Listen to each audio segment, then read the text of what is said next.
हरे कृष्णा। तो भगवत गीता के अंतिम अध्याय 18वें अध्याय में आप सबका स्वागत है। इस अध्याय का नाम है मोक्ष संन्यास योग या संन्यास की सिद्धि। तो इस अध्याय में हम देखेंगे कि भगवान मुक्ति के विषय में हमें बतलाएंगे, साथ ही साथ बतलाएंगे कि संन्यास का जो वास्तविक अर्थ हरे कृष्णा वो तो क्या भगवत गीता के अंतिम अध्याय तो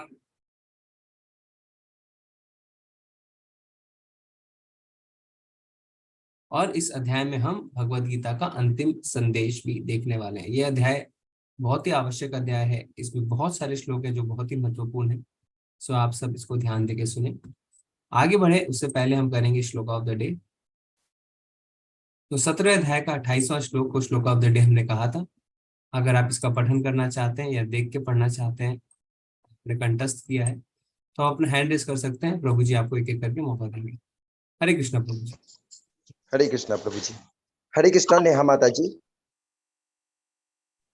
हरे कृष्ण प्रभु जी। अध्याहुतं दत्तं तपस्तप्त कीर्तं जयते असद इते उच्यते पार्थ न च तत्प्रियता नो ह्यः। हे पार्थ, श्रद्धा के बिना यज्ञ, दान या तप के रूप में जो भी किया जाता है वह नश्वर है, वह असत्य कहलाता है और इस जन्म तथा अगले जन्म दोनों में ही व्यर्थ जाता है। हरे कृष्ण प्रभु जी। धन्यवाद माता जी। हरे कृष्ण। हरे कृष्णा आशुतोष प्रभु जी। हरे कृष्ण प्रभु जी। हरे कृष्ण प्रभु जी। अश्रद्धयां हुतं दत्तं तपस्तप्तं कृतं च यत् असदि इति उच्यते पार्थ न च तत्प्रेत प्रेत्य नो इह। जी धन्यवाद प्रभु। हरे कृष्ण। हरे कृष्णा रमेश प्रभु जी। हरे कृष्ण प्रभु जी। धन्यवाद प्रणाम। धन्यवाद प्रणाम प्रभु। आश्रद्धाय उतम दत्तम तपस्तप्तम कृतम चायते असिद्धयते पार्थ नाचा ताते प्रीति नो किया। जी हरे धन्यवाद कृष्ण प्रभु जी। हरे कृष्ण। हरे कृष्णा नित्या माता जी। हरे कृष्णा प्रभु जी। हरे कृष्ण। अश्रद्धया हुतं दत्तं तपस्तप्तं कृतं च यत् असदित्युच्यते पार्थ न च तत्प्रेत्य नो इह। बहुत अच्छा माता जी, धन्यवाद। हरे कृष्णा सुरेखा माता जी। हरे कृष्ण प्रभु जी। हरे कृष्ण। अक्षद्याहुतं दत्तं तपस्तप्तं कृतं च यत् युच्यते पार्थ न च तत्प्रेत्य नो इह। जी धन्यवाद, बहुत ही अच्छा किया। हरे कृष्णा मनीषा माता जी। हरे कृष्णा प्रभु जी। जी। अश्रद्धया हुतं दत्तं तपः तप्तं कृतं च यत् असत् इति उच्यते पार्थ न च तत्प्रेत्य इह। हरे कृष्ण। धन्यवाद माता जी। हरे कृष्णा राम सजीवन प्रभु जी। हरे कृष्ण प्रभु जी। हरे कृष्ण। असद्रया हुतं दत्तं तपस्तप्तं कृतं च यत् असदुच्यते पार्थ न च तत्प्रेत्य नो इह। धन्यवाद प्रभु। हरे कृष्णा पंकज प्रभु जी। हरे कृष्ण प्रभु जी।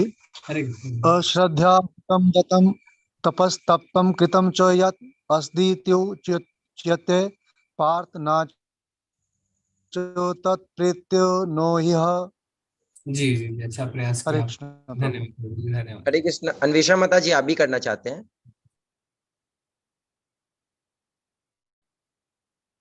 हरे कृष्णा माता जी। हो गया प्रभु जी। ठीक है, धन्यवाद आप सभी का। आपने बहुत ही अच्छे तरीके से पठन किया। तो कुल मिला के कम से कम 16-17 श्लोक तो हमने इस कोर्स में कर ही लिए है ना, जो आपको अभ्यास भी हो जाएगा धीरे धीरे अगर आप प्रैक्टिस करेंगे। और ये इंपॉर्टेंट श्लोक है तो आपको हमेशा याद भी रहेगा। ठीक है, अब हम आगे बढ़ते हैं। तो अर्जुन इस अध्याय की शुरुआत एक प्रश्न से करते हैं। क्या प्रश्न है हम जानते हैं। अर्जुन उवाचा संन्यासस्य महाबाहो तत्त्वम् इच्छामि वेदितुम् त्यागस्य च ऋषिकेश पृथक केशिनिषूदन। अर्जुन ने कहा, हे महाबाहु, मैं त्याग का उद्देश्य जानने का इच्छुक हूँ, और हे केशिनिषूदन, हे ऋषिकेश, मैं त्यागमय जीवन यानी संन्यास आश्रम का भी उद्देश्य जानना चाहता हूँ। तो अर्जुन प्रश्न पूछ रहे हैं कि वास्तव में त्याग का अर्थ है क्या, संन्यास का वास्तविक अर्थ है क्या। हम लोगों को क्या लगता है कि सब कुछ छोड़ना, एकांत स्थान पे चले जाना, उसे ही संन्यास या त्याग कहते हैं।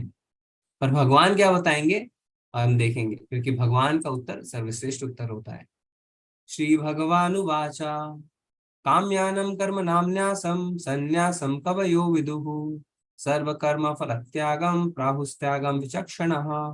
भगवान ने कहा, भौतिक इच्छा पर आधारित कर्मों के परित्याग को विद्वान लोग संन्यास कहते हैं, और समस्त कर्मों के फल त्याग को बुद्धिमान लोग त्याग कहते हैं। तो भगवान ने यहाँ पे दोनों डेफिनेशन दिया, संन्यास का डेफिनेशन और त्याग का डेफिनेशन। तो भगवान कह रहे हैं संन्यास का वास्तविक अर्थ क्या है कि कोई भी कार्य भौतिक इच्छा के लिए ना करना। संन्यास शब्द एक्चुअली क्या है, सत्न्यास, सत्यास यानी सत्य के निकट जाना, तो भगवान के लिए कार्य करना, तो उसे हम कहते हैं संन्यास। तो यानी कर्म नहीं त्यागना है, क्या करना है, कोई भी भौतिक इच्छा से कर्म नहीं करना है, इसे कहते हैं युक्त वैराग्य। कर्मों को नहीं त्यागना है, बल्कि कर्मों को के फलों को भगवान से जोड़ना है, उसे कहते हैं युक्त वैराग्य।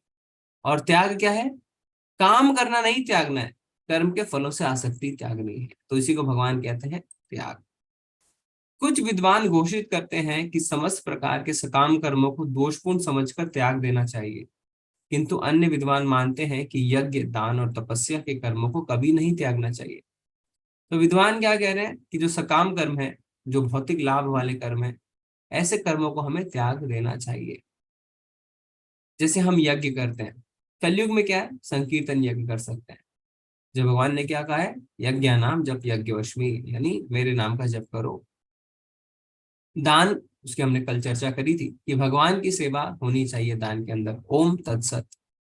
तपस्या, भगवान से हमें अपनी तपस्या जोड़नी है, मेहनत को भगवान से जोड़ना है। कठिन श्रम भौतिक चीजों के लिए नहीं, पर भगवान के लिए हमें करना है। यज्ञ दान तपा कर्म नात्याज्यम कर्मेव तत् यज्ञो दानम तपश्चैव पावनानि मनीषिणाम। यज्ञ, दान तथा तपस्या के कर्मों का कभी परित्याग नहीं करना चाहिए, उन्हें अवश्य संपन्न करना चाहिए। निस्संदेह यज्ञ, दान तथा तपस्या महात्माओं को भी शुद्ध बनाते हैं। तो जैसे हमने चर्चा करी, यज्ञ, हरि नाम संकीर्तन हमें करते रहना चाहिए, उससे क्या होगा, चेतो दर्पण मार्जनम, हमारे हृदय की शुद्धि होगी और हमें सिद्धि प्राप्त होगी। फिर है दान, तो भगवान की सेवा में हमेशा दान होना चाहिए, उससे हम शुद्ध होते हैं। कई लोगों के पास समय नहीं होता है, तो वो दान करके अपने मन की शुद्धि कर सकते हैं। फिर क्या है, तपस्या, तो अपनी मेहनत को हमें भगवान से जोड़ना है, उसे ही तपस्या कहते हैं। तो पिछले अध्याय में हमने क्या देखा, 3 तरीके की तपस्या, मनसा वाचा कर्मणा, यानी मन की तपस्या, वाणी की तपस्या और शरीर की तपस्या। जब इसे भगवान से जोड़ देंगे तो क्या होगा, इससे हमारी आत्मा पवित्र होती है और हमारा हृदय शुद्ध होता है। तो इनको त्यागना नहीं है, किनको, यज्ञ, दान और तपस्या त्यागना नहीं है, करते रहना है, क्योंकि इससे हमारे हृदय की शुद्धि होती है। जैसे कोई पुत्र है, वो क्या करता है, एक खाने का निवाला अपने पिता के मुंह में डालता है, तो पिता को बड़ा अच्छा लगता है, भले ही वो खाना सब कुछ पिता ने ही अरेंज किया हो। इसी तरीके से भगवान को जब हम अर्पित करते हैं कोई भी चीज, तो भगवान बड़े प्रसन्न होते हैं, भले ही सारी चीजें भगवान ने ही हमें क्यों ना दी हो। एतान्यपि तु कर्माणि संगम तत्व फलानि च कर्तव्यन इति मे पार्थ निश्चितम मतमुत्तमम। इन सारे कार्यों को किसी प्रकार की आसक्ति या फल की आशा के बिना संपन्न करना चाहिए। हे प्रतापुत्र, इन्हें कर्तव्य मानकर संपन्न किया जाना चाहिए, यही मेरा अंतिम मत है। तो जैसा हमने पढ़ा था, जीवेर स्वरूप होए कृष्ण नित्यदास, सेवा करना ही हमारा स्वभाव है। पर जब हम प्रकृति के संपर्क में आते हैं तो हम भुला देते हैं कि किसकी सेवा करनी है। तो हम क्या करते हैं, अलग अलग लोगों की सेवा करते हैं ना। हम अपने परिवार की सेवा करते हैं, अपने बॉस की सेवा करते हैं, अपने समाज की सेवा, अपने देश की सेवा, पर हमें संतुष्टि नहीं मिलती, क्योंकि हम जड़ में पानी नहीं डाल रहे। जब हम भगवान की सेवा करेंगे, जड़ में पानी डालेंगे, तब हमें संतुष्टि मिलेगी। हे महाबाहु अर्जुन, वेदांत के अनुसार समस्त कर्मों की पूर्ति के लिए 5 कारण हैं। अब तुम इन्हें मुझसे सुनो। कर्म का स्थान, कर्ता, विभिन्न इंद्रियां, चेष्टाएं तथा परमात्मा, ये 5 कर्म के कारण हैं। तो कोई भी कार्य जब हम करते हैं तो उसके पीछे क्या क्या कारण होते हैं, भगवान इस श्लोक में बता रहे हैं, और ये हमारे लिए जानना बहुत जरूरी है। क्यों? क्योंकि हम अपने आप को दोष देने लगते हैं, हम किसी और को दोष देने लगते हैं, हम सोचते हैं उसके कारण नहीं हुआ, मेरे कारण नहीं हुआ, और आत्महत्या करने लगते हैं। क्योंकि ज्यादातर लोग क्या सोचते हैं कि जो भी कार्य होता है मैं कर रहा हूँ, है ना, मैं कर रहा हूँ, तो क्या होता है, कार्य हो जाता है तो अहंकार आता है, मैंने किया। कार्य नहीं होता है तो डिप्रेशन होता है, मेरे कारण नहीं हुआ, है ना। कई लोग आत्महत्या करते हैं, गलत गलत कदम उठाते हैं, पर ऐसा नहीं है। इस श्लोक में भगवान बता रहे हैं कोई भी कार्य के 5 कारण होते हैं, तो इनको जानना जरूरी है। क्या क्या कारण है? भगवान कह रहे हैं कर्म का स्थान, कर्ता, विभिन्न इंद्रियां, चेष्टाएं तथा परमात्मा। तो अगर हम एक उदाहरण के माध्यम से समझे, तो कोई बच्चा अगर एग्जाम में फेल होता है तो अपने आप को दोष देने लगता है ना, और गलत कदम उठाने लगता है। हम देखते हैं आजकल टॉप इंस्टीट्यूट में, आईआईटी में, आईआईएम में लोग क्या करते हैं, सुसाइड कर लेते हैं। पूरे जीवन फर्स्ट आते हैं, एक परीक्षा में फेल होते हैं या कम मार्क्स आते हैं, सुसाइड कर लेते हैं, अपने आप को दोष देने लगते हैं, क्योंकि हम अपने आप को कर्ता मानने लगते हैं। अपने आप को कर्ता मानना कभी भी अच्छा नहीं है। काम सिद्ध हो गया तो अहंकार, काम सिद्ध नहीं हुआ तो गलत कदम। तो सब काम की पूर्ति जो है वो 5 कारण है। सबसे पहला, स्थान, जहां कार्य कर रहे हैं, ठीक है, वहां की परिस्थिति कैसी है। जैसे मान लीजिए किसी बच्चे ने एग्जाम के लिए पूरी तैयारी करी, पर स्थान अनुकूल नहीं है ना, वातावरण खराब है, पहुंच ही नहीं पाया, तो क्या होगा, एग्जाम में फेल हो जाएगा। फिर है कर्ता, यानी उस पे भी निर्भर करता है। स्थान मिल गया पर उसने तैयारी ही नहीं करी, पास कैसे होगा। फिर है इंद्रियां, स्थान भी मिल गया, तैयारी भी करी, पर उसकी इंद्रियों ने उसका साथ नहीं दिया ना। मान लीजिए जाड़ा है या एसी बहुत जोर से चल रहा है तो वो लिख ही नहीं पाया। फिर है चेष्टाएं, हो सकता है उसकी इच्छा ही ना हो लिखने की। और अंत में परमात्मा, सब है पर फिर भी गंदे मार्क्स आते हैं, ठीक है। तो इस तरीके से हम देख सकते हैं कि कोई भी कार्य के पीछे 5 कारण होता है। अतएव जो इन 5 कारणों को ना मानकर अपने आप को ही एकमात्र कर्ता मानता है, वह निश्चय ही बहुत बुद्धिमान नहीं होता और वस्तुओं को सही रूप में नहीं देखता। तो जो ये मानता है कि मैं ही करता हूं, वो बुद्धिमान नहीं है, उसकी दृष्टि सही नहीं है, क्योंकि कोई भी कार्य 5 कारण से होते हैं।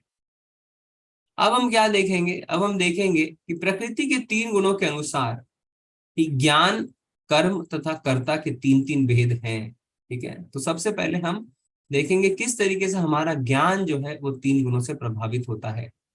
तो सबसे पहले हम देखते हैं सात्विक ज्ञान। जिस ज्ञान से अनंत रूपों में विभक्त सारे जीवों में एक ही अभिव्यक्ति, आध्यात्मिक प्रकृति देखी जाती है, उसे ही तुम सात्विक जानो। तो भगवान के अंश के रूप में अगर हम सबको देखते हैं, सब वस्तु भगवान के अंश है ऐसा देखते हैं, भगवान सबके हृदय में है परमात्मा रूप में ऐसा देखते हैं, तो वो सात्विक ज्ञान है। क्योंकि भगवान ने पहले भी बताया क्या, कि हाथी हो चाहे कुत्ता हो चाहे चंडाल हो, कोई भी हो, सबको बुद्धिमान व्यक्ति समान दृष्टि से देखता है, यानी सब पे दया करता है, सबको मेरे अंश के रूप में देखता है। फिर राजसिक ज्ञान क्या होता है? जिस ज्ञान से कोई मनुष्य विभिन्न शरीरों में भिन्न भिन्न प्रकार का जीव देखता है, उसे तुम राजसी जानो। तो वो क्या करता है? भोग के अनुसार वस्तुओं को देखता है। जो चीज अच्छी लगती हमारे भोग के लिए, उन्हें हम सही मानते, जो चीज अच्छी नहीं लगती भोग के लिए, उन्हें हम गलत मानते। इस प्रकार वो चीजों को देखता है, वो भूल जाता है कि सारी चीजें भगवान की है। इस ज्ञान को कहते हैं राजसी ज्ञान। और तामसी ज्ञान क्या होता है? और वह ज्ञान जिससे मनुष्य किसी एक प्रकार के कार्य को, जो अति तुच्छ है, सब कुछ मानकर सत्य को जाने बिना उसमें लिप्त रहता है, तामसी कहा जाता है। तो वास्तव में तमो में कोई ज्ञान होता ही नहीं है, क्योंकि तम शब्द का अर्थ ही है अंधकार। और ऐसे जो लोग होते हैं वो तुच्छ कार्य करते हैं और वही उनको सही लगता है और वो लिप्त हो जाते हैं उसमें। और जो आप देखेंगे तमोगुनी जो ज्ञान है या तमोगुनी जो कार्य है वो सतोगुण का पूरा उल्टा होता है। फिर उसके बाद प्रकृति के 3 गुणों के आधार पर क्रियाएं। तो पहले हमने देखा ज्ञान, अब हम देखेंगे क्रियाएं। तो सबसे पहले सात्विक क्रिया, जो कर्म नियमित है और जो आसक्ति, राग या द्वेष से रहित कर्म फल की चाह के बिना किया जाता है वह सात्विक कहलाता है। तो कोई भी कार्य जो हम आसक्ति यानी अटैचमेंट के बिना करते हैं, राग मतलब पसंद, द्वेष मतलब नापसंद, पसंद नापसंद से प्रेरित नहीं होते, अपना कर्तव्य समझ के करते हैं, पसंद हो या ना हो फिर भी करते हैं। जैसे सवेरे उठना है ना, पर अगर सही है तो हमें उठना है, तो हमारा कर्तव्य है, हमें अच्छा लगे या बुरा लगे हम ऐसा नहीं सोचते, तो उसे कहते हैं सात्विक कार्य। फिर राजसिक कार्य क्या होता है? लेकिन जो कार्य अपनी इच्छा पूर्ति के निमित्त प्रयास पूर्वक एवं मिथ्य अहंकार के भाव से किया जाता है वह रजोगुनी कहा जाता है। तो अपनी इच्छा पूर्ति के लिए हम करते हैं ना, अहंकार के लिए करते हैं, क्योंकि हम अपने आप को शरीर मानते हैं। जैसे हम सोचते हैं कि हम शरीर हैं, क्या होता है, हम क्या करने लगते हैं, भोग प्रवृत्ति में चले जाते हैं और हम चाहते हैं कि हमारा नाम हो, हमारा यश हो, हमें लोग हमारी तारीफें करें लोग, तो उसे कहते हैं राजसी कार्य। और तमोगुनी कार्य क्या होता है? जो कर्म मोहवश शास्त्रीय आदेशों की अवहेलना करके तथा भावी बंधन की परवाह किए बिना या हिंसा अथवा अन्यों को दुख पहुंचाने के लिए किया जाता है वह तामसी कहलाता है। तो रजोगुनी भी कार्य करते हैं, तमोगुनी भी कार्य करते हैं, पर फर्क क्या है? एक भोग के लिए करता है और एक दूसरे को दुख पहुंचाने के लिए करता है। तो तमोगुनी जो है वो दूसरों को दुख पहुंचाते हैं, मुझे दुख मिले कोई परवाह नहीं, पर दूसरों को दुख जरूर दूंगा, ऐसा जो होता है वो होता है तमोगुनी कार्य। फिर प्रकृति के गुणों के आधार पर 3 प्रकार के श्रमिक, तो 3 प्रकार के जो कर्ता हैं वो भी 3 प्रकार के हो सकते हैं। पहला सात्विक कर्ता, जो व्यक्ति भौतिक गुणों के संसर्ग के बिना अहंकार रहित संकल्प तथा उत्साह पूर्वक अपना कर्म करता है और सफलता अथवा असफलता में अविचलित रहता है वह सात्विक कर्ता कहलाता है। तो सात्विक कर्ता को कोई अहंकार नहीं है, कोई भौतिक लाभ के लिए कार्य नहीं करता, दृढ़ संकल्प है, 2 माला करनी है तो करनी है, 1 माला करनी है करनी है, 16 माला करनी है, सवेरे उठना है तो उठना है, दृढ़ संकल्पी है। ऐसा नहीं कि मजबूरी में करना, नहीं, उत्साह के साथ करता है। जैसा अपने लिए जब हम करते हैं तो उत्साह रहता है ना, वैसा उससे क्या होता है, उसे सफलता मिलती है, पर सफलता मिले या ना मिले विचलित नहीं होता। विचलित तब होते हैं जब हम अपनी भोग की इच्छा के लिए करते हैं ना, जब हम कुछ भोगना चाहते हैं तब हम विचलित होते हैं, अरे अब क्या होगा, अरे अब क्या होगा, नहीं, तो उसमें परिणाम कुछ भी हो, अगर सक्सेस होता है तो सोचता है भगवान की कृपा, फेलियर होता है तो सोचता है भगवान की इच्छा। रजोगुनी कर्ता कैसे होते हैं? लेकिन वह कार्यकर्ता जो अपने श्रम के फल से जुड़ा हुआ है और जो जोश से उनका आनंद लेना चाहता है, जो लालची, ईर्ष्यालु और अपवित्र है और खुशी और संकट से आगे बढ़ता है, जोश की प्रवृत्ति में एक कार्य करता है। जोश यानी रजोगुण, है ना। प्रभुपाद जी कहते हैं मोड ऑफ पैशन। हम सब चीजों को कंट्रोल करना चाहते हैं, बॉस बनना चाहते हैं, आगे निकलना चाहते हैं, कोई हमसे आगे निकल जाए तो उसे ईर्ष्या करते हैं, कैसे दूसरों को नीचे गिरा दे, ये सारी भावनाएं चलती है, वो होता है रजोगुनी कर्ता। और तीसरा तमोगुनी कर्ता क्या करता है?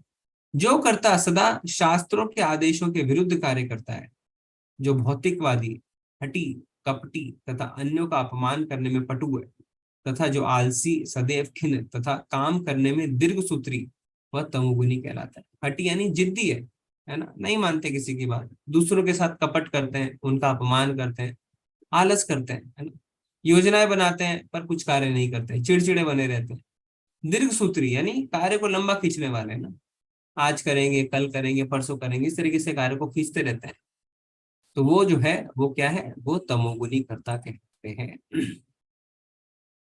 तो इस तरीके से हमने देखा कि प्रकृति के 3 गुण जो हैं वो कर्मों को, हमारे ज्ञान को और कर्ता को प्रभावित करते हैं। अब हम क्या देखने वाले हैं?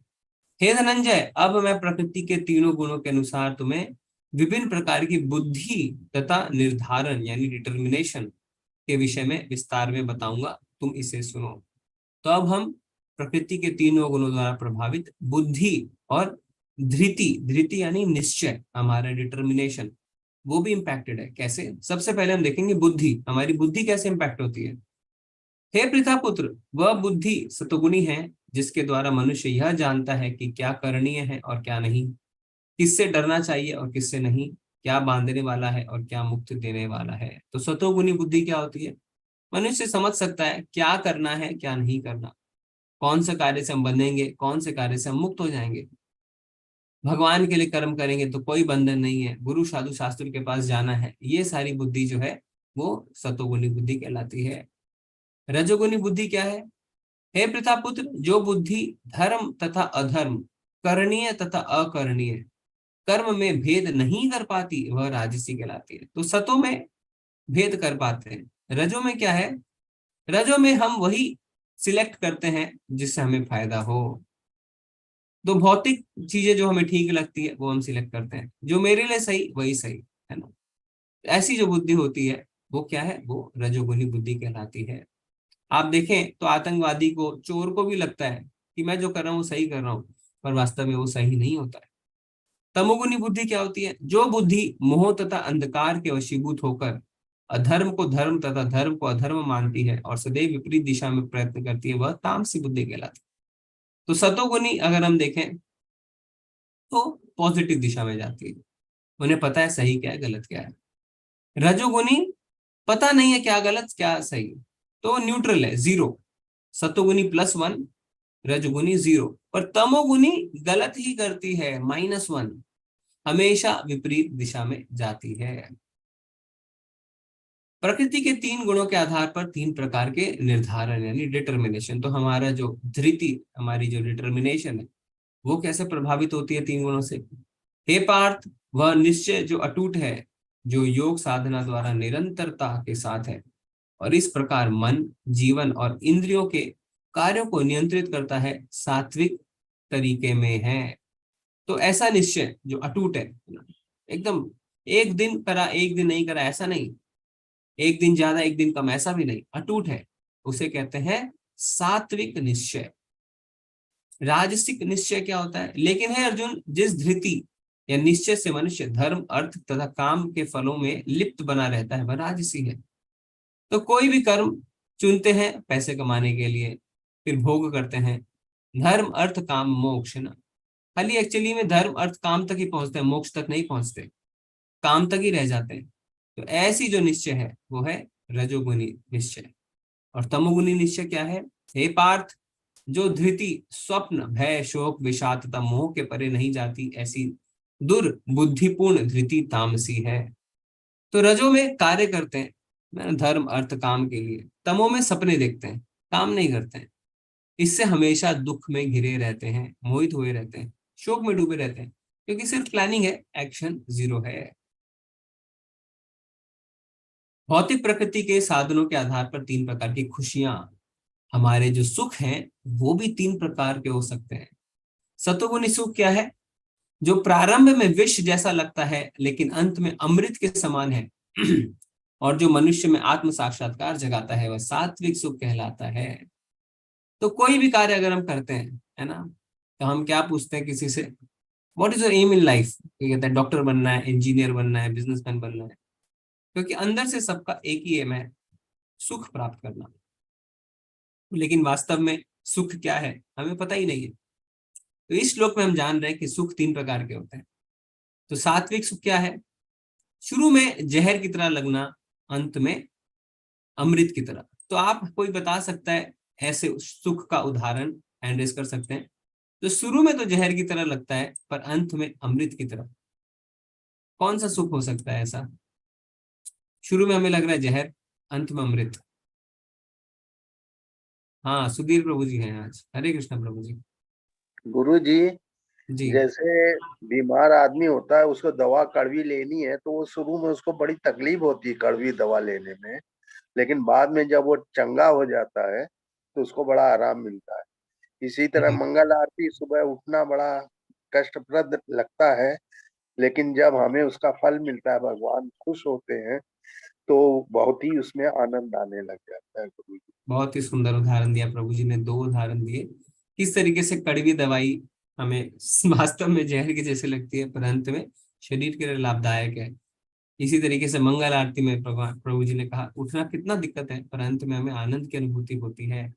चैट में भी बता रहे हैं अंबिका माता जी आध्यात्मिक और मानसिक। ओके, नवीन प्रभु जी भक्ति, ईश्वर भक्ति, अजीत प्रभु, फिर अभिजीत प्रभु कह रहे हैं मॉर्निंग उठकर एक्सरसाइज करना, योग करना। ठीक है, सुरेखा माता जी आप ओके, उन्होंने हैंड आउट कर लिया।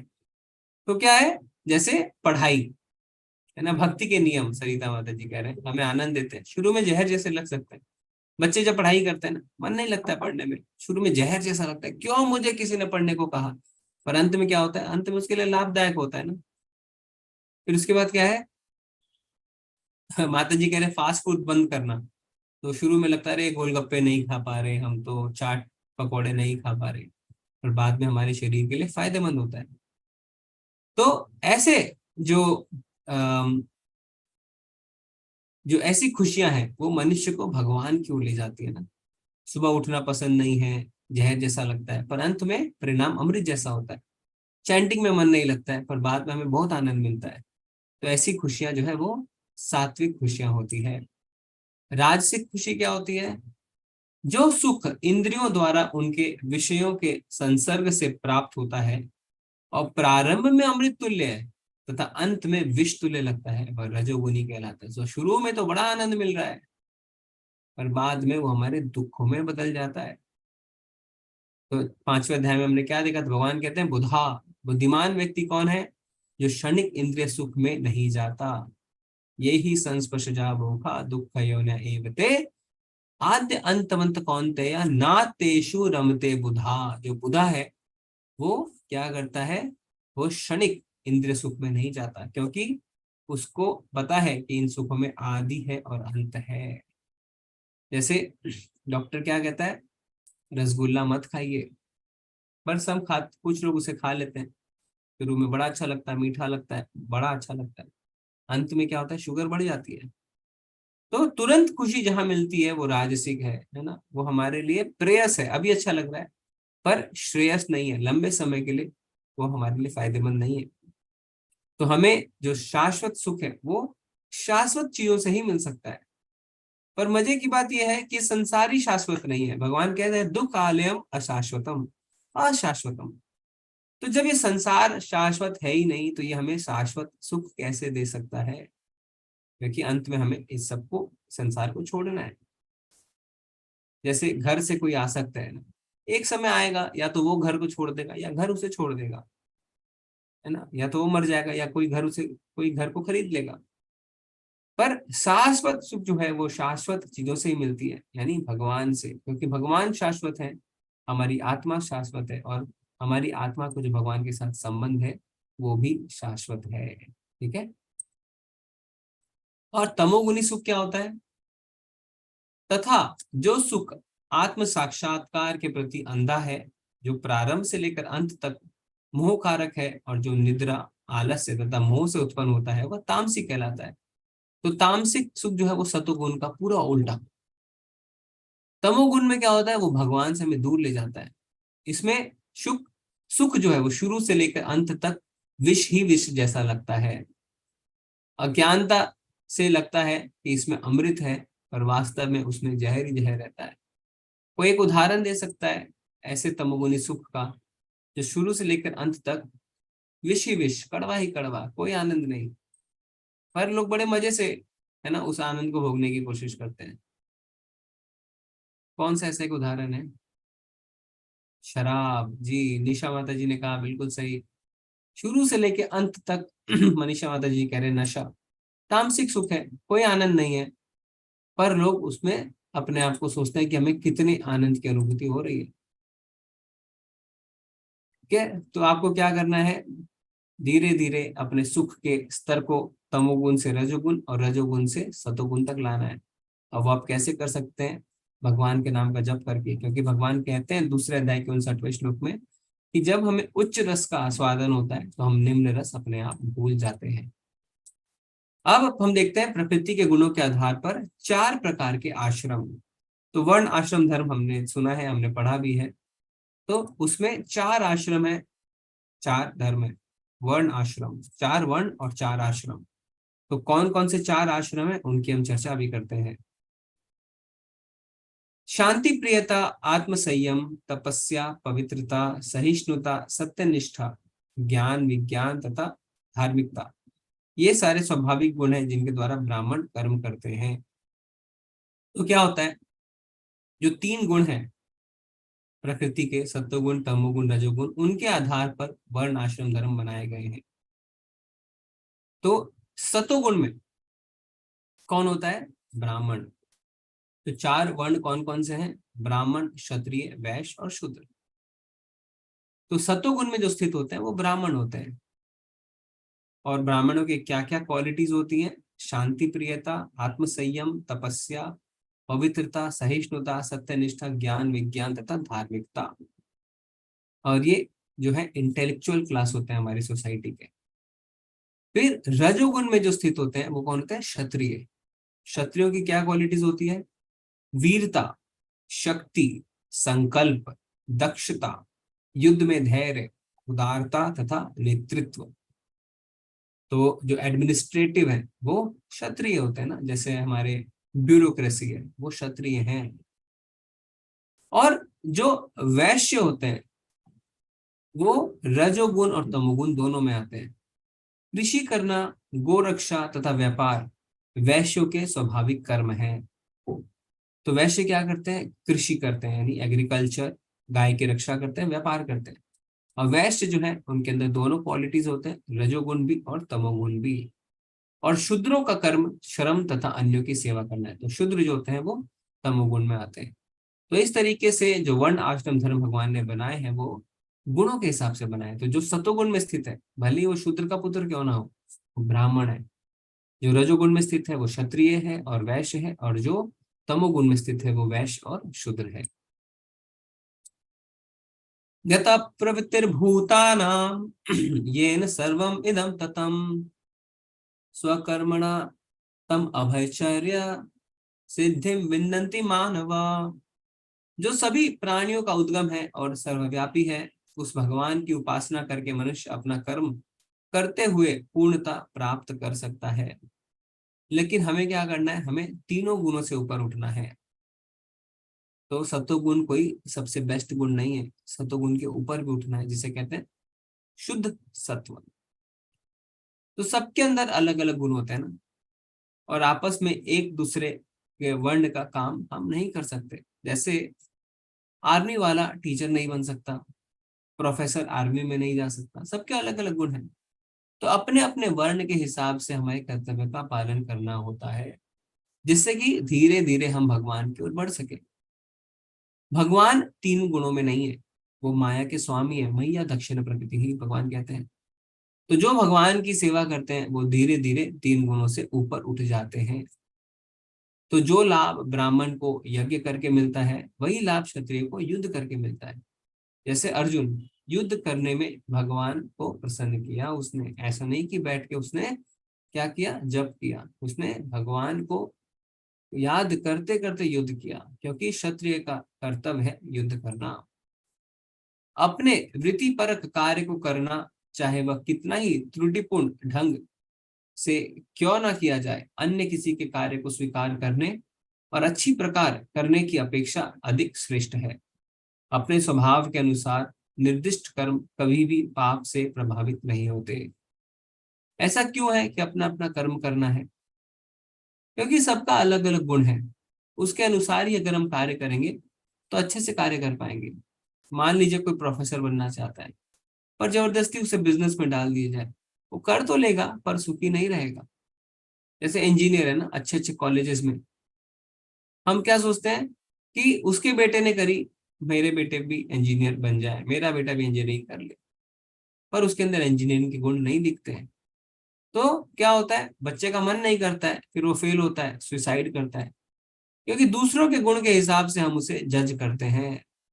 हमें अपने गुणों के हिसाब से कार्य करना चाहिए। जैसे इस चित्र में आप देख सकते हैं, कंपटीशन क्या है कि जो पहले पेड़ पे चढ़ेगा वो जीतेगा। और कंपटीशन में कौन है? एक कौवा है, एक बंदर है, एक डॉल्फिन है, एक हाथी है, एक मछली है ना, एक कुत्ता है सब अपने अपने गुणों के हिसाब से अच्छे। पर अगर हम पेड़ पे चढ़ने कि कार्य से ही इन्हें जज करेंगे तो ये गलत हो जाएगा, क्योंकि हाथी पेड़ पे नहीं चढ़ पाए, पर हाथी जो है जितनी शक्ति उसके अंदर है वो बाकी के अंदर नहीं है। जिस तरीके से मछली तैर सकती है, हो सकता है दूसरे जानवर ना तैर पाए। जैसे बंदर है वो पानी के अंदर नहीं तैर सकता। तो सबके अलग अलग गुण हैं, हम उन्हें एक ही तरीके से वन फिट ऑल नहीं कर सकते। जो आत्म संयमी तथा अनासक्त है एवं जो समस्त भौतिक भोगों की परवाह नहीं करता, वह संन्यास के अभ्यास द्वारा कर्म फल से मुक्त की सर्वोच्च सिद्धि अवस्था प्राप्त कर सकता है। तो वास्तविक उद्देश्य क्या है? वास्तविक उद्देश्य है इन तीनों गुणों से ऊपर उठना। और कैसे तीनों गुणों से ऊपर उठेंगे? भक्ति करके। जब हम भक्ति करेंगे तो भगवान से जुड़ जाएंगे। अब भगवान इन 3 गुणों से ऊपर है, तो हम भी इन 3 गुणों से ऊपर उठ जाएंगे। ब्रह्म भूता प्रसन्नात्मा ना सोचती न कांक्षति सम सर्वेषु भूतेषु मद भक्तिम लभते पराम। इस प्रकार जो दिव्य पद पर स्थित है वह तुरंत परब्रह्म का अनुभव करता है और पूर्णता प्रसन्न हो जाता है। वह ना तो कभी शोक करता है, ना किसी वस्तु की कामना। वह प्रत्येक जीव पर संभाव रखता है। उस अवस्था में वह मेरी शुद्ध भक्ति को प्राप्त करता है। भगवान कह रहे हैं कि हमारे जीवन का असली मकसद क्या है? भगवान की भक्ति को प्राप्त करना। हम अभी कोई भी कार्य कर रहे हो ना, धीरे धीरे हम भक्ति शुरू कर सकते हैं। और जब हम भक्ति शुरू करते हैं तो हमारे अंदर दिव्य गुण आने लगते हैं, फिर भक्ति और अच्छे से करने लगते हैं। और कभी भी शोक नहीं होता जीवन में ना, कभी भी हम किसी चीज की कामना नहीं करते। तो भगवान ने अभी तक हमें 3 गुण के बारे में बताया, और कैसे हमें 3 गुणों से ऊपर उठना है वो भी बताया। केवल भक्ति से मुझ भगवान को यथारूप में जाना जा सकता है। जब मनुष्य ऐसी भक्ति से मेरे पूर्ण भावनामृत में होता है तो वैकुंठ जगत में प्रवेश कर सकता है। तो अंत में भगवान क्या बोल रहे हैं कि केवल भक्ति से ही मुझे समझा जा सकता है। भक्त्या माम अभिजानाति यावन शश्मित तत्वता ततो माम तत्वतो ज्ञात्वा विष्टे तद अनंतरम। भगवान कहते हैं एकमात्र भक्ति से ही मुझे जाना जा सकता है, और जो मुझे जान जाता है विष्टे तद अनंतरम, वो वैकुंठ में प्रवेश कर सकता है। तो हम देखते भी हैं कि सारे योग जो है भक्ति कि हमने योग लैडर देखा था ना, योग सीढ़ी, कि चाहे कर्म योग हो, चाहे ज्ञान योग हो, चाहे ध्यान योग हो, सारी हमें भक्ति की ओर ही लेके जाते हैं। मानसिक चिंतन से हम भगवान को नहीं समझ सकते, पर भक्ति से हम भगवान को समझ सकते हैं। ब्रह्मा जी कहते हैं कि भक्ति से ही हम भगवान को जान सकते हैं। तो जो हम क्या कर सकते हैं? भक्ति की आंखों से और प्रेम के काजल से भगवान को समझने की कोशिश कर सकते हैं। मेरा शुद्ध भक्त मेरे संरक्षण में समस्त प्रकार के कार्यों में संलग्न रहकर भी मेरी कृपा से नित्य तथा अविनाशी धाम को प्राप्त होता है। तो हमें कोई भी कार्य छोड़ना नहीं है, सब कार्य करते हुए भगवान से जुड़ना है, और वो भगवत धाम हमें जरूर लेके जाएंगे। क्योंकि हर समय अगर हम भगवान का चिंतन करते रहेंगे तो अंत समय में हमें भगवान याद आ जाएंगे। और भगवान ने कहा है 8वें अध्याय में, अंत काले च मामेव स्मरण मुक्त्वा कलेवरम यः प्रयाति समद्भावम याति नश्यत्र संशयः। अंत समय में जो मेरा को ध्यान करते हुए अपना शरीर त्यागेगा वो निश्चित रूप से मुझे जरूर प्राप्त करेगा। यदि तुम मुझसे भावना भावित होगे तो मेरी कृपा से तुम बद्ध जीवन के सारे अवरोधों को लांघ जाओगे। लेकिन यदि तुम मिथ्या अहंकारवश ऐसी चेतना में कर्म नहीं करोगे और मेरी बात नहीं सुनोगे तो तुम विनिष्ट हो जाओगे। तो भगवान कहते हैं 2 मार्ग हैं, या भोग के लिए या मेरे लिए। भोग करेंगे तो बंधते जाएंगे, नष्ट हो जाएंगे ना। हमने देखा था उल्टे वृक्ष, जितना हम भोग करेंगे उसमें फंसते जाएंगे, एक टहनी से दूसरे टहनी, दूसरे से तीसरे, उससे निकल नहीं पाएंगे। पर अगर भगवान के लिए कार्य करेंगे तो हमारा कल्याण ही कल्याण होगा। तो इस श्लोक में भगवान हमें डरा नहीं रहे हैं, वो हमारा कल्याण चाहते हैं। जैसे माता पिता अगर बच्चे को डांटते हैं, पीटते हैं, कहते हैं ना पढ़ोगे नहीं तो बर्बाद हो जाओगे, तो डराना नहीं चाहते हैं। वो भगवान क्या चाहते हैं? माता पिता अपने बच्चों का कल्याण चाहते हैं। ईश्वरः सर्वभूतानां हृद्देशे अर्जुन तिष्ठति भ्राम्यन् सर्वभूतानि यंत्ररूढ़ानि मायया। हे अर्जुन, परमेश्वर प्रत्येक जीव के हृदय में स्थित है और भौतिक शक्ति से निर्मित यंत्र में सवार की भांति बैठे समस्त जीवों को अपनी माया से घुमा रहे हैं। तो हमारा जो शरीर है वो यंत्र के जैसा है ना, और मशीन यानी यंत्र यानी मशीन, और जो जीवात्मा है वो माया के 3 गुण में आके काम कर रही है और अपने आप को कर्ता मान बैठती है। पर वास्तव में प्रकृति के 3 गुण ही जो है वो कार्य कर रहे हैं। तो इससे हम बाहर कैसे निकलेंगे वो अगले स्लाइड में जानेंगे। पर इस स्लाइड में एक बड़ा ही इंटरेस्टिंग प्रसंग आता है ना, कई बार क्वेश्चन पूछते हैं भक्त। मैं आपसे पूछता हूँ ये प्रश्न, आप हैंड रेज करके बताइए। भगवान कह रहे हैं मैं प्रत्येक जीव के हृदय में हूँ, तो अगर किसी का हार्ट ट्रांसप्लांट होता है तो क्या परमात्मा निकल जाते हैं? आपका क्या कहना है, आप कोई बताना चाहते हैं?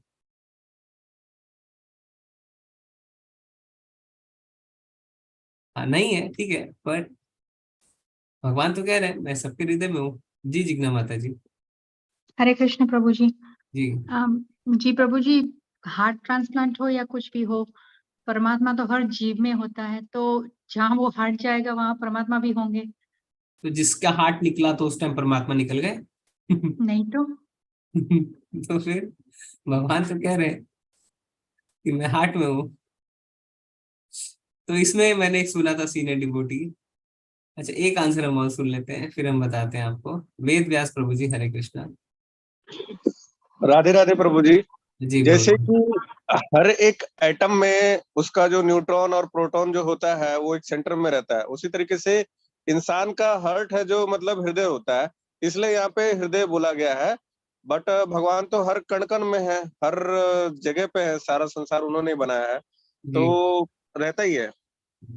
रहते हैं, ठीक है। तो इसमें एक बार मैं सुन रहा था एक लेक्चर, तो उसमें एक प्रश्न आया कि हार्ट ट्रांसप्लांट में जैसा होता है, भगवान कह रहे हैं मैं प्रत्येक जीव के हृदय में हूँ, तो जब हार्ट निकाल रहे हैं दूसरा लगा रहे हैं तो क्या परमात्मा निकल गए कर गए? तो वो सीनियर डिवोटी ने बहुत ही सुंदर जवाब दिया कि श्लोक में क्या लिखा हुआ है, हृदेशे अर्जुन तिष्ठति, हृदेशे, ठीक है। और इंग्लिश में अगर आप ट्रांसलेशन देखेंगे तो प्रभुपाद जी ने लिखा है in the region of the heart, in the region of the heart, हृदेशे, ठीक है। तो भले ही हार्ट निकाल के दूसरा हार्ट लगा दिया जाए, पर परमात्मा रहते हैं हृदेशे अर्जुन तिष्ठति, ठीक है। ऐसा नहीं है कि उनको कोई हार्डवेयर चाहिए रहने के लिए, वो हार्ट में रहते हैं, हृदेशे, in the region of the heart. तमेव शरणं गच्छ सर्वभावेन भारत, तत्प्रसादात् परां शांतिं स्थानम प्राप्स्यसि शाश्वतम। हे भारत, सब प्रकार से उसी की शरण में जाओ, उसकी कृपा से तुम परम शांति को तथा परम नित्य धाम को प्राप्त करोगे। तो भगवान कह रहे हैं कि मेरी शरण में आओ, उससे हमें परम शांति प्राप्त होगी। तो ये चित्र बहुत ही अच्छा है इस समय, क्यों? क्योंकि अगले महीने जगन्नाथ जी की रथ यात्रा शुरू होने वाली है और बिल्कुल ऐसा ही दिखेगा। सारे लोग जगन्नाथ जी को मंदिर से निकालेंगे ना, उन्हें झूला झुलाते झुलाते वहां के राजा जो है सोने की झाड़ू से सफाई करते रहेंगे और भगवान रथ पे विराजमान होकर आगे बढ़ेंगे। अब ये श्लोक जो है वो बहुत ही अच्छा श्लोक है, जिससे हमारे बहुत सारे डाउट्स भी क्लियर होंगे कॉन्सेप्चुअली। इति ते ज्ञानम अख्यातम गुह्यत गुह्यतरम मया विमृश एतत् शेषेण यत् इच्छसि तथा कुरु। इस प्रकार मैंने तुम्हें गुह्यतर ज्ञान बतला दिया, इस पर पूरी तरह से मनन करो अब, और तब जो चाहे सो करो। तो भगवान कह रहे हैं कि मैंने तुम्हें पूरा भगवत गीता का ज्ञान दे दिया है, पर देने के बाद भगवान ये नहीं कह रहे चलो जैसा बताया वैसा करो। नहीं, भगवान हिटलर नहीं है, कनपट्टी पे बंदूक नहीं लगाते हैं। भगवान कह रहे हैं यत इच्छसी तथा कुरु, जैसी इच्छा वैसा करो, जैसी इच्छा वैसा करो। तो भगवान ने लास्ट में कहा है तुम्हारी जैसी इच्छा अर्जुन तुम वैसा करो। तो भगवान किसी के साथ जबरदस्ती नहीं करते हैं, और इससे हमें पता भी चलता है कि भगवान ने हमें सूक्ष्म स्वतंत्रता दी है। इसमें हम या अपने लिए करें या भगवान के लिए करें, ये हमें निर्णय लेना है। ये हमारे ऊपर है कि हमें क्या करना है। हमने पूरी भगवत गीता पढ़ ली है, अब निर्णय हमारा है किसके सेवक बने, भगवान के सेवक बने या माया के सेवक बने, या सरकार के नियम का पालन करें या जेल के नियम का पालन करें। नियमों का पालन तो करना पड़ेगा, सेवा तो हम करेंगे क्योंकि हमारा स्वभाव है सेवा करना, पर हम माया की सेवा करें या भगवान की सेवा। तो कई लोग कहते हैं ना, अरे हमारे हाथ में तो कुछ भी नहीं है, सब कुछ भगवान के हाथ में है, पत्ता भी नहीं हिलता है भगवान की इजाजत के बिना। बिल्कुल सही है, पर साथ ही साथ हमें जो भगवान ने एक सूक्ष्म स्वतंत्रता दी है, उस बात की पुष्टि इस श्लोक में हो जाती है। भगवान अर्जुन को कह रहे हैं यथे इच्छसि तथा कुरु, जैसी इच्छा वैसा करो। मन मना भव मद भक्तो मद्याजी माम नमस्कुरु माम वैश्यसि सत्यम ते प्रतिजाने प्रियोषि में। तो ये जो श्लोक है ये भगवत गीता में 2 बार आया है। आपको किसी को याद है पहले आपने कौन से अध्याय में श्लोक को पढ़ा था? जी मनीषा माता जी। प्रभु जी चैप्टर 9 में। जी बिल्कुल सही, 9वें अध्याय के 34वें श्लोक में हमने इसे पढ़ा था। सेम श्लोक, यानी कितना इंपॉर्टेंट है ये श्लोक कि 700 श्लोकों में भगवान ने एक ही श्लोक को 2 बार रिपीट कर दिया है।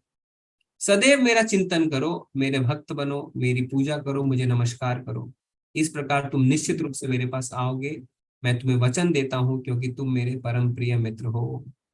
तो ये बहुत ही ज्यादा आवश्यक है हमारे लिए इस श्लोक को जानना, क्योंकि भगवान खुद बोल रहे हैं मन मना भव मद भक्तो, सदैव मेरा चिंतन करो, हमेशा मद भक्तो, मेरे भक्त बन जाओ, मद्याजी यानी मेरी पूजा करो, और माम नमस्कुरु, मुझे नमस्कार करो। ऐसा करेंगे तो क्या होगा? इस प्रकार से निश्चित रूप से तुम मेरे पास आओगे। माँ में वैश्यसि सत्यम ते, सत्यम ते निश्चित रूप से, प्रति जाने प्रियोषि में, क्यों? क्योंकि तुम मेरे परम प्रिय मित्र हो। तो भगवान में अगर मन लगेगा तो क्या होगा? अंत समय में भगवान याद आ जाएंगे, है ना। और मन नहीं लगेगा तो भगवान याद नहीं आएंगे। और भगवान याद नहीं आएंगे तो भगवान ने क्या कहा 8वें अध्याय में कि जैसे जैसे हमारे भाव रहेंगे वैसा वैसा हमें शरीर मिलेगा। यम यम वापी स्मरण भावा तयजन्ते कलेवरम, जैसा शरीर जैसा भाव वैसा शरीर। तो अगर हम भगवान में मन लगाएंगे, भगवान को याद करेंगे तो भगवान याद आएंगे, भगवान याद आएंगे तो हमें वैसा ही शरीर मिलेगा। सर्वधर्मान परित्यज्य मामेकं शरणं व्रज अहम त्वं सर्व पापेभ्यो मोक्षयिष्यामि मा शुचा। ये श्लोक बहुत ही महत्वपूर्ण श्लोक है और इसे भगवत गीता का हम क्या कह सकते हैं? सारांश कह सकते हैं, कंक्लूजन कह सकते हैं। क्या? समस्त प्रकार के धर्मों का परित्याग करो और मेरी शरण में आओ, मैं समस्त पापों से तुम्हारा उद्धार कर दूंगा, डरो मत। तो अगर एक कोई श्लोक है जिसको आप कह सकते हैं भगवत गीता का सारांश, तो वो है 1866, जिसमें भगवान कहते हैं सारे धर्मों का परित्याग कर दो। कोई कहेगा सारे धर्म मतलब कैसे धर्म? तो एक व्यक्ति के बहुत सारे धर्म है, बहुत सारे कर्तव्य है ना। सबसे पहले व्यक्ति अपने बारे में सोचता है, अच्छी बात है, जानवर भी ऐसा करते हैं, है ना, भोग, अपने भोग के लिए, सर्वाइवल के लिए। फिर इंसान की चेतना जब ऊपर उठती है तो अपने परिवार के बारे में सोचता है, आसपास के लोगों के बारे में सोचता है, ये भी अच्छी बात है। लेकिन क्या जानवर की चेतना से ऊपर उठ पाया? नहीं, जानवर भी अपने बच्चों के बारे में सोचता है ना। बच्चों के पास जाइए, बहुत आक्रामक हो जाता है। फिर चेतना और बढ़ती है तो सबके कल्याण के बारे में सोचता है, पर जानवर ऐसा नहीं करते। ये अच्छी बात है, उसे पूरा अपना कर्तव्य करना चाहिए, पर भगवान की शरणागति लेनी चाहिए, यही परम कर्तव्य है। क्योंकि जब हम भगवान की शरणागति लेंगे तब क्या होगा? तब सारे कार्य अपने आप सिद्ध हो जाएंगे। तो कोई कह सकता है कि अगर हम भगवान की शरणागति लें तो क्या परिवार के बारे में ना सोचें, समाज के बारे में ना सोचें? ऐसा नहीं है, किसी के बारे में भी सोचिए, केंद्र में भगवान को रखिए।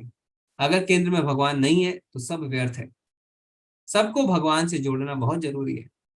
अर्जुन ने कुछ भी नहीं छोड़ा ना, देश की सेवा, समाज कल्याण, शरीर की रक्षा, पर केंद्र में भगवान है। नहीं तो क्या होगा? आहार निद्रा भय मैथुन, इसी में हमारा जीवन निकल जाएगा। आहार यानी खाना खाना, निद्रा यानी सोना, भय यानी अपनी रक्षा करना, मैथुन यानी बच्चे पैदा करना। पर ये जानवर भी करते हैं ना, और हमसे अच्छा करते हैं, पर वो क्या नहीं कर सकते हैं? वो जिज्ञासा नहीं कर सकते। मैं कौन हूँ, भगवान कौन है, मेरा भगवान के साथ क्या संबंध है? तो हम भगवान की शरणागति ले सकते हैं, जिज्ञासा कर सकते हैं। जैसे विभीषण है ना, विभीषण ने क्या किया? विभीषण ने असुरों के बीच में रहते हुए भक्ति करी, देश छोड़ा, परिवार छोड़ा, पर शरणागति ली। अंत में क्या हुआ? अंत में उसे सब कुछ वापस मिल गया। तो अगर सबसे बड़ा कोई धर्म है तो वह परो धर्म, यानी भगवान की शरणागति है। अब भगवान कह रहे हैं अगर तुम ऐसा करोगे तो क्या होगा? मैं तुम्हें सब पापों से मुक्त कर दूंगा। क्योंकि भक्ति के कार्य ना पाप में आते हैं ना पुण्य में, फिर हम बंधते नहीं है, हम मुक्त हो जाते हैं। भगवान कह रहे हैं माँ सुचा, डरो मत। क्यों कह रहे हैं भगवान डरो मत? क्योंकि आसान नहीं है शरणागति लेना, है ना, बीच में लोग डर जाते हैं। इसलिए भगवान कहते हैं डरने की आवश्यकता नहीं है, दृढ़ संकल्प लो, डरो मत, मैं सभी चीजों से तुम्हारा उद्धार कर दूंगा। यह गुह्य ज्ञान उनको कभी भी ना बताया जाए जो ना तो संयमी है, ना एकनिष्ठ, ना भक्ति में रत है, ना ही उसे जो मुझसे द्वेष करते हैं। तो वास्तव में दो तरीके के लोग होते हैं, जो भगवान को नहीं जानते, और दूसरा जो भगवत गीता के बारे में जानते हैं पर भगवान से ईर्ष्या करते हैं। तो जो भगवान के बारे में नहीं जानते है ना, उनको हम प्रचार करते हैं, उसमें कोई दिक्कत नहीं है। पर जो भगवान से ईर्ष्या करते हैं वो नहीं सुनते, वो सिर्फ गलतियां खोजते हैं। तो शुरू शुरू में हमें उनके पास जाने की कोई आवश्यकता नहीं है। जो व्यक्ति भक्तों को यह परम रहस्य बताता है वह शुद्ध भक्ति को प्राप्त करेगा और अंत में वह मेरे पास आएगा। भगवान कह रहे हैं जो भगवत गीता के बारे में दूसरों को बताएगा वो मेरे पास आएगा। तो प्रभुपाद जी की कृपा से बैठे बैठे मुफ्त में हमें सब कुछ मिल रहा है, कम से कम हम प्रचार तो कर ही सकते हैं ना, लोगों को इस कोर्स से जोड़ सकते हैं। ठीक है। और भगवान कहते हैं ऐसा भक्त मुझे बहुत प्रिय है। जैसे आप अपनी लिखी हुई किताब का प्रचार किसी को करते हुए देखते हैं तो बहुत खुशी मिलेगी ना। तो भगवान की लिखी हुई ये जो लेटर है, लव लेटर भगवत गीता, भगवान देखेंगे कि देखो सब मेरा किताब का प्रचार कर रहे हैं, सब मेरी वाणी का प्रचार कर रहे हैं, तो कितने खुश होंगे। तो हम कुछ नहीं तो कम से कम ये कर सकते हैं। इस संसार में उसकी अपेक्षा कोई अन्य सेवक ना तो मुझे अधिक प्रिय है और ना कभी होगा। और मैं घोषित करता हूं कि जो हमारे इस पवित्र संवाद का अध्ययन करता है वह अपनी बुद्धि से मेरी पूजा करता है, और जो श्रद्धा समेत और द्वेष रहित होकर इसे सुनता है वह सारे पापों से मुक्त हो जाता है और उन शुभ लोकों को प्राप्त होता है जहाँ पुण्यात्माएं निवास करती हैं। तो जब हम भगवत गीता सुनते हैं तो हमारे पाप कर्म नष्ट होते हैं। भगवान का नाम है मुकुंद, मुकुंद यानी मुक्ति प्रदान करने वाले, और सिर्फ भगवान ही मुक्ति प्रदान कर सकते हैं और कोई भी मुक्ति प्रदान नहीं कर सकता। तो ये सब सुन के अर्जुन क्या बोलते हैं, अर्जुन वाचा नष्टो मोहा स्मृतिर्लब्धा त्वत्प्रसादान् मया च्युता सितो अस्मि गत संदेह करिष्ये वचनम तवा। अर्जुन ने कहा हे कृष्ण, हे अच्युत, अब मेरा मोह दूर हो गया है। आपके अनुग्रह से मुझे मेरी स्मरण शक्ति वापस मिल गई। अब मैं संशय रहित तथा दृढ़ हूं और आपके आदेश अनुसार कर्म करने के लिए उद्यत हूं। तो भगवान ने क्या कहा था, यथा इच्छासी तथा कुरु, जैसी इच्छा वैसा करो। हम होते तो क्या बोलते, ओके अब मेरी जैसी इच्छा मैं वैसा करूंगा भगवान, thank you so much. Arjun ने ये नहीं कहा। अर्जुन ने कहा करिष्ये वचनम तवा, आपने जैसा कहा है अब मैं वैसा करूंगा। तो हमें भी अर्जुन के जैसे भाव होने चाहिए। ठीक है। भगवान कह रहे हैं यथा इच्छा सी तथा करो, जैसी इच्छा वैसा करो। अर्जुन कह रहे हैं नहीं नहीं नहीं नहीं, आपने जैसा कहा है मैं वैसा करूंगा। करिष्ये वचनम तवा, आपने मुझे जो करने को है मैं वही करूंगा। तो बुद्धिमान व्यक्ति वही है जो भगवान के वचनों का पालन करता है। तो हमें भी अर्जुन की तरह बुद्धिमान बनना है। ऐसा नहीं है भगवान ने कहा जैसी इच्छा वैसा करो तो हम सोचने लगे हाँ अब क्या करना है, अब क्या करना है। भगवान आपने जैसा कहा मैं वैसा करूंगा, क्योंकि आपने जैसा कहा उससे सर्वश्रेष्ठ तो कुछ हो ही नहीं सकता है। तो अब संजय क्या कहते हैं, संजय ने कहा इस प्रकार मैंने कृष्ण तथा अर्जुन इन दोनों महापुरुषों की वार्ता सुनी और यह संदेश इतना अद्भुत है कि मेरे शरीर में रोमांच हो रहा है। तो संजय जब अर्जुन और कृष्ण की वार्ता सुनते हुई और सोचते उसके बारे में तो कहते हैं मुझे रोमांच हो रहा है। व्यास की कृपा से मैंने ये परम गुह्य बातें साक्षात योगेश्वर कृष्ण के मुख से अर्जुन के प्रति कही जाती हुई सुनी। तो अपने गुरु को भी धन्यवाद देते हैं, व्यास देव जी को धन्यवाद देते हैं, क्योंकि उन्हीं के बदौलत उनको दिव्य दृष्टि मिली थी। हे राजन, जब मैं कृष्ण तथा अर्जुन के मध्य हुई इस आश्चर्यजनक तथा पवित्र वार्ता का बारंबार स्मरण करता हूँ तो प्रतिक्षण आह्लाद से गदगद हो उठता हूँ। तो कह रहे हैं बार बार भगवान की बात याद करता हूँ, कितने दयालु है भगवान, किस तरीके से उद्धार करते हैं। तो बार बार मैं गदगद हो उठता हूँ, रोमांचित महसूस करने लगता हूँ। फिर वो क्या कहता है संजय, यत्र योगेश्वरः कृष्णो यत्र पार्थो धनुर्धरः तत्र शिर्विजय और भूतिर ध्रुवो नीतिर्मतिर्ममा।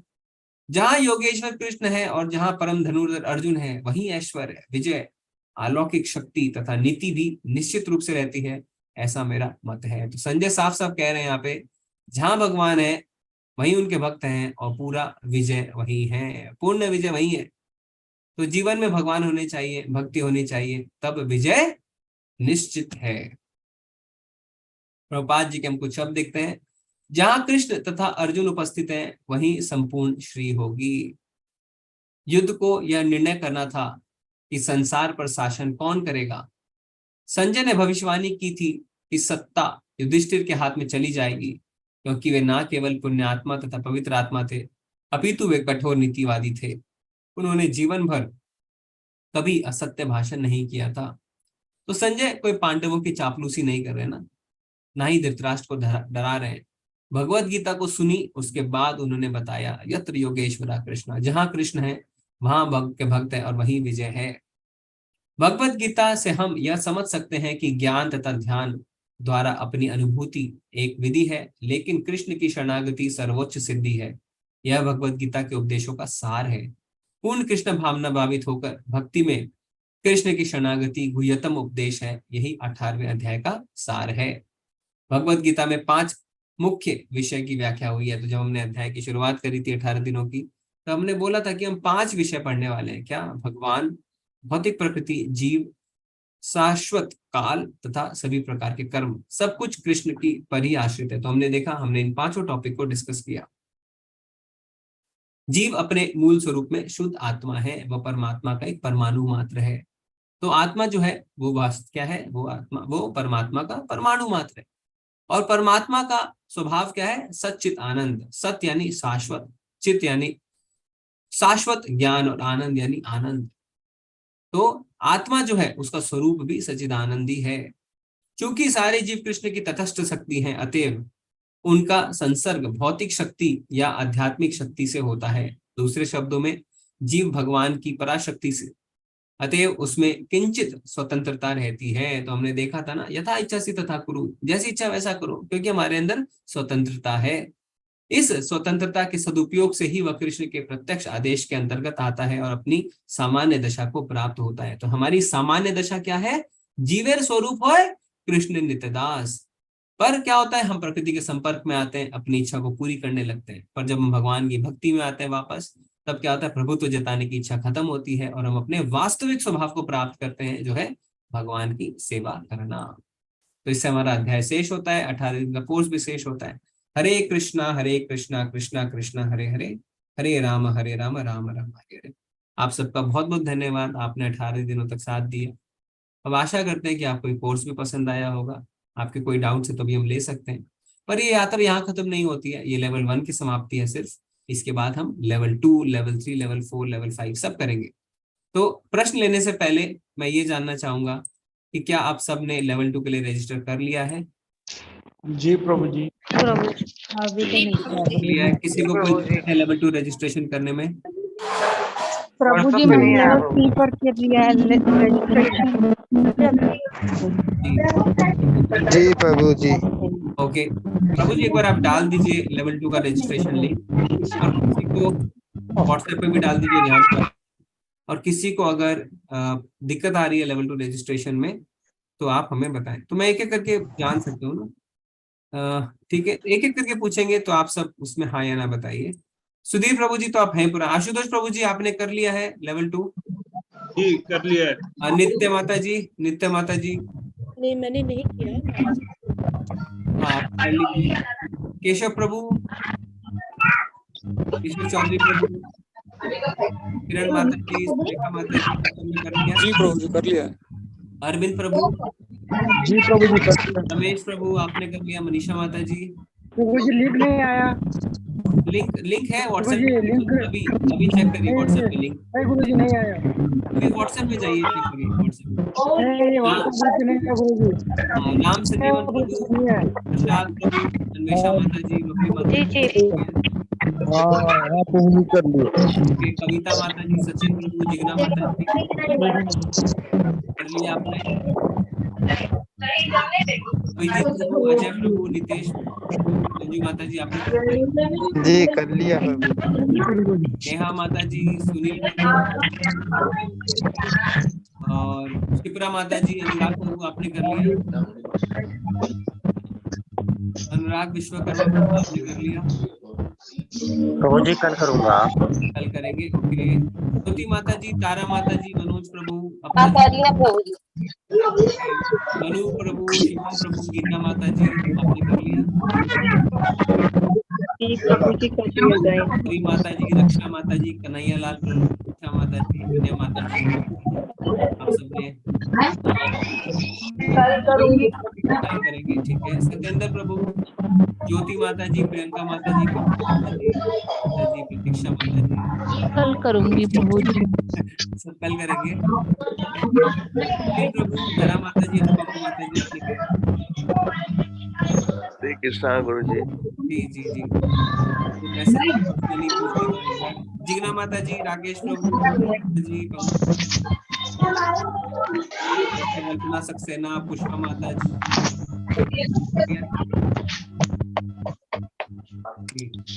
वेरी नाइस, मैक्सिमम लोगों ने कर लिया है। ठीक, अभी हम प्रश्न ले सकते हैं प्रभु एक एक करके। सुमित प्रभु। हरे कृष्णा। जी जी हरे कृष्णा किरण प्रभु जी। हरे कृष्ण प्रभु जी। जी जी प्रभु जी, हरे कृष्ण। प्रभु जी, जो 18.68 में भगवान ने कहा है, जो मेरा दिव्य ज्ञान को प्रचार करेगा वो सबसे प्रिय है, तो अर्जुन प्रीच करते हैं बाद में। जी, अर्जुन तो गुरु शिष्य परंपरा में आते हैं, ठीक है। और क्योंकि भगवान ने अर्जुन को सुनाया, फिर इस तरीके से अर्जुन इसको आगे बढ़ाते हैं, तो गुरु शिष्य परंपरा में आते हैं वो अर्जुन, ठीक है। जी जी जी प्रभु जी, जो हार्ट ट्रांसप्लांटेशन वो क्या समझ में नहीं आया। नहीं, वो ये था कि कई लोग बोलते हैं भगवान कह रहे हैं मैं हृदय में रहता हूँ, तो कई लोग कहते हैं ना, क्वेश्चन पूछने को बहुत सारे लोग बहुत सारे तरीके के क्वेश्चन पूछते हैं, बोलते हैं अरे प्रभु जी हार्ट ट्रांसप्लांट होगा तो परमात्मा निकल जाएंगे क्या? तो फिर बोलते हैं नहीं नहीं, भगवान ने कहा हृदयेशे अर्जुन तिष्ठति, in the region of the heart. ऐसा नहीं है कि वो उनको एक कंटेनर चाहिए रहने के लिए, हार्ट चाहिए रहने के लिए, ठीक है। जी प्रभु जी, जो पुण्य करते हैं वो भगवान को समर्पित करना और कर्तव्य मान के करना चाहिए, ऐसा मानना चाहिए। जी जी जी जी बिल्कुल, क्योंकि अगर हम समर्पित नहीं करेंगे ना तो हम भोगना चाहेंगे, अब भोगेंगे तो फंस जाएंगे जीवन मृत्यु के चक्कर में, फिर निकल ही नहीं पाएंगे कभी। जी प्रभु जी, हरे हरे कृष्णा। कृष्ण। हरे कृष्णा। हरे कृष्णा केशव प्रभु जी। आप प्रश्नों के साथ साथ जिनको बताना है आपको कैसा लगा 18 दिनों का कोर्स, क्या हम इम्प्रूवमेंट कर सकते हैं, कोई सुझाव है तो वो भी आप बता सकते हैं, ठीक है। केशव चौधरी प्रभु जी, हरे कृष्णा। ओके, हरे कृष्णा सुधीर प्रभु जी।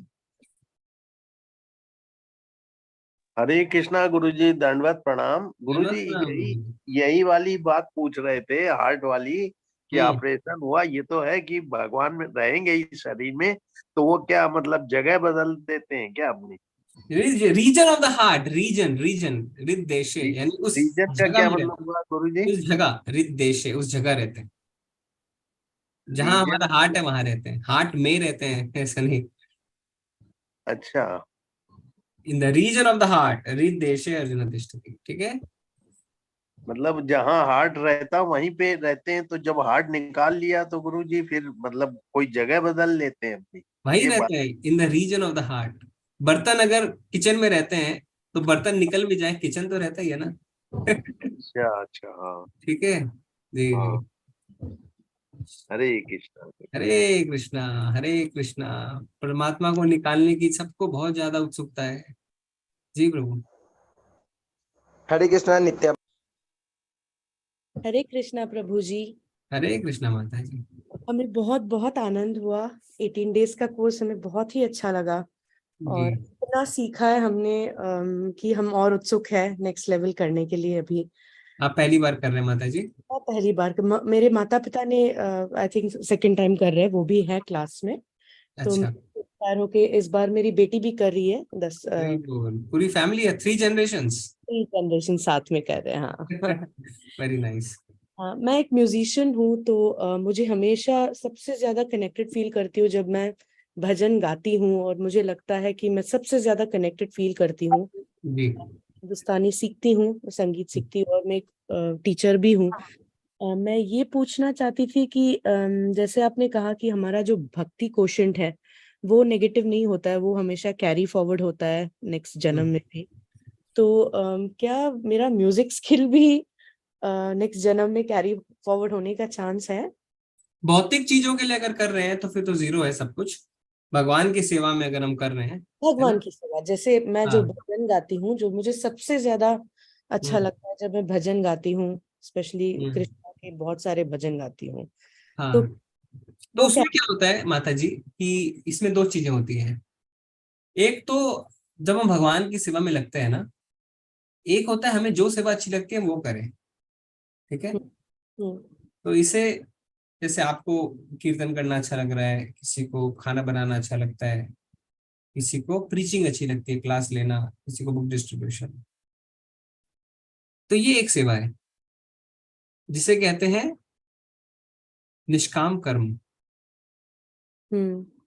पर एक होता है जिसमें आपको जो सेवा मिले आप वो करते हैं। अच्छा।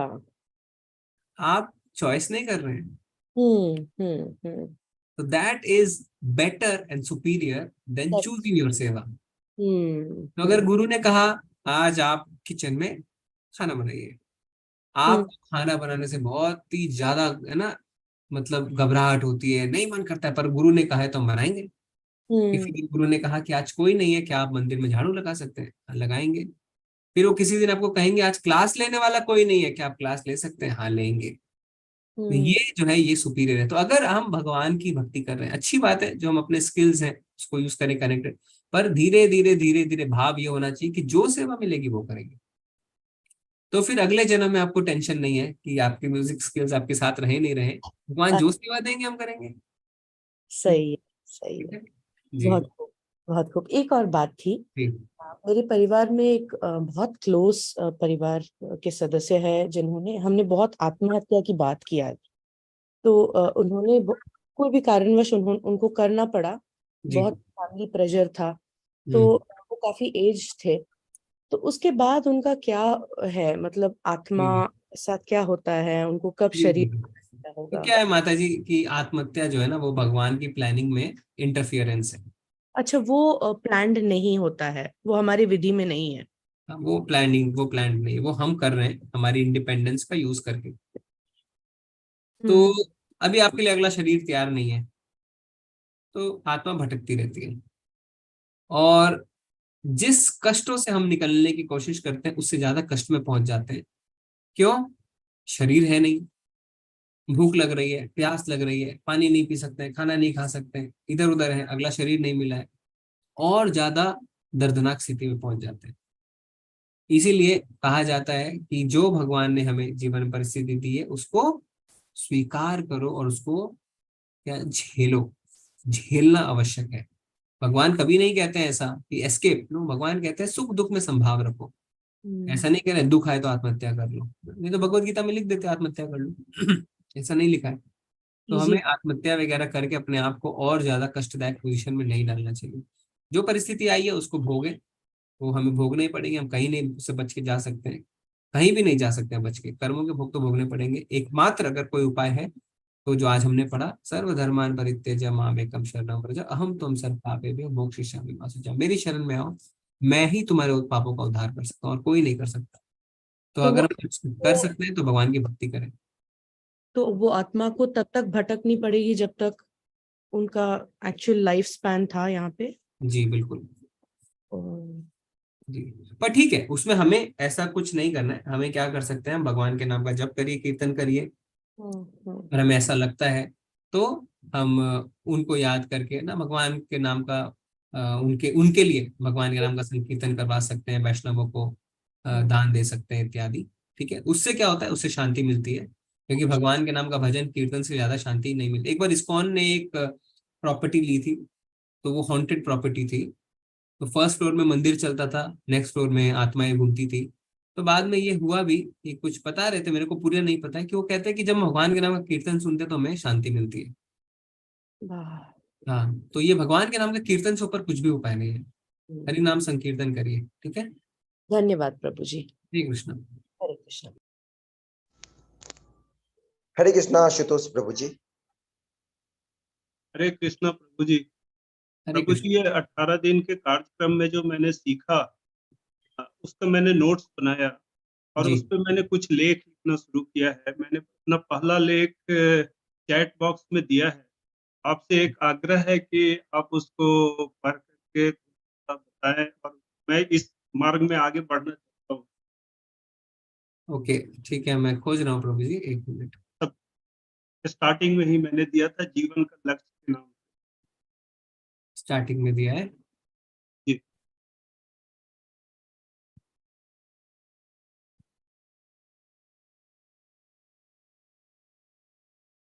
प्रभु जी दिख नहीं रहा है, आप दोबारा भेज सकते हैं।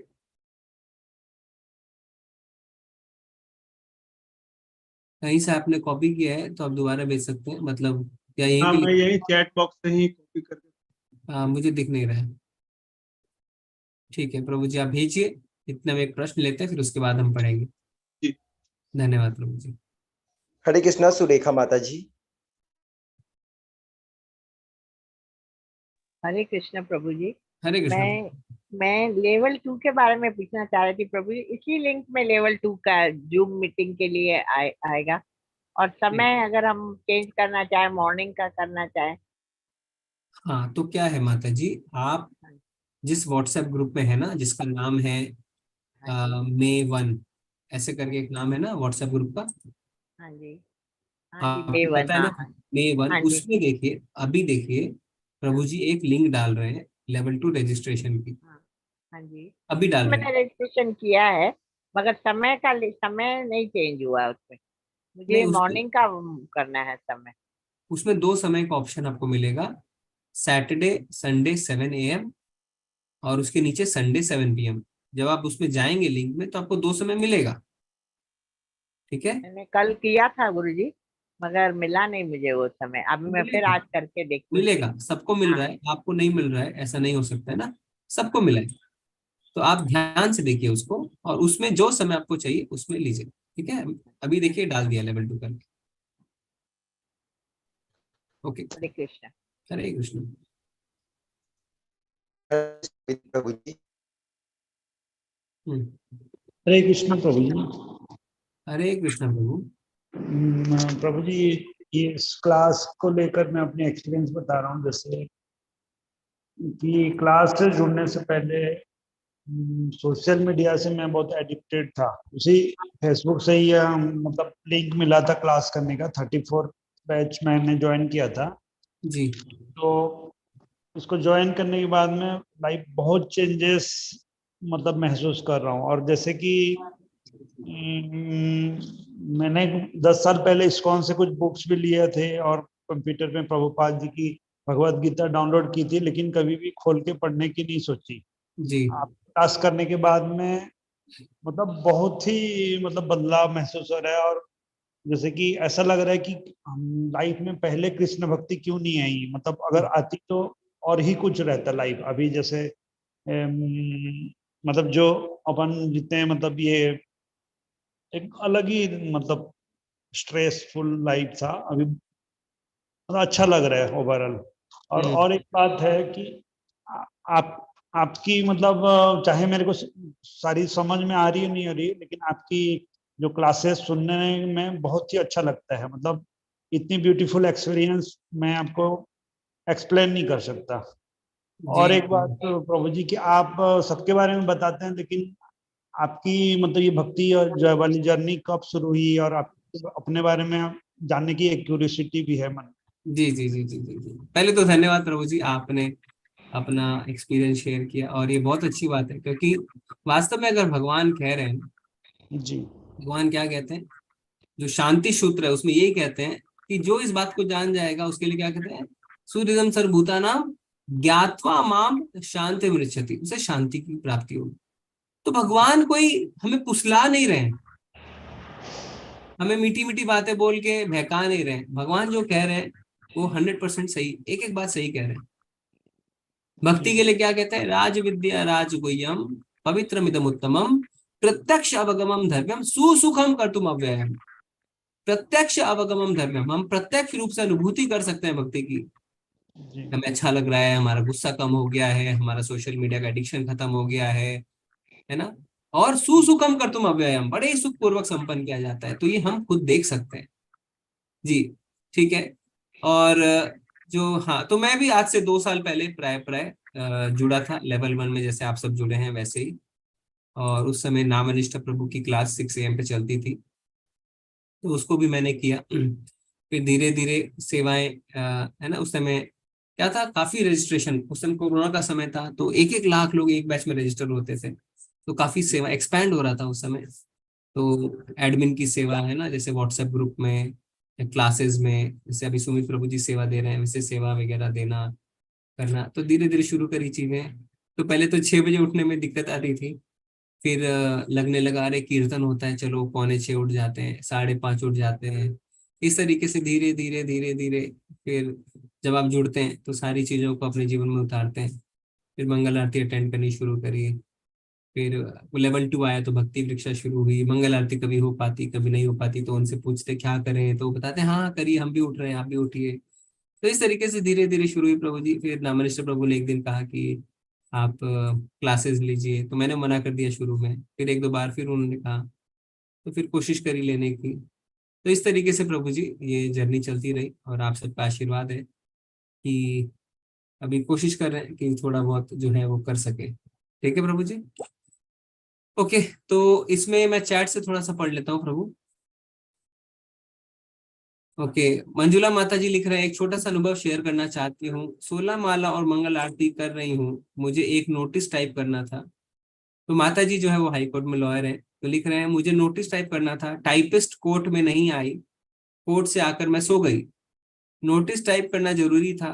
6 बजे शाम को जब मैं उठी तो मुझे लगा मार्केट जाना पड़ेगा टाइप करने के लिए। उसी समय टाइपिस्ट का कॉल आया, मैडम मैं आपके घर के पास अपनी बेटी को डॉक्टर दिखाने आ रही हूँ, आप घर के नीचे आ जाओ और मुझे नोटिस दे दो, टाइप करके मॉर्निंग में दे दूंगी।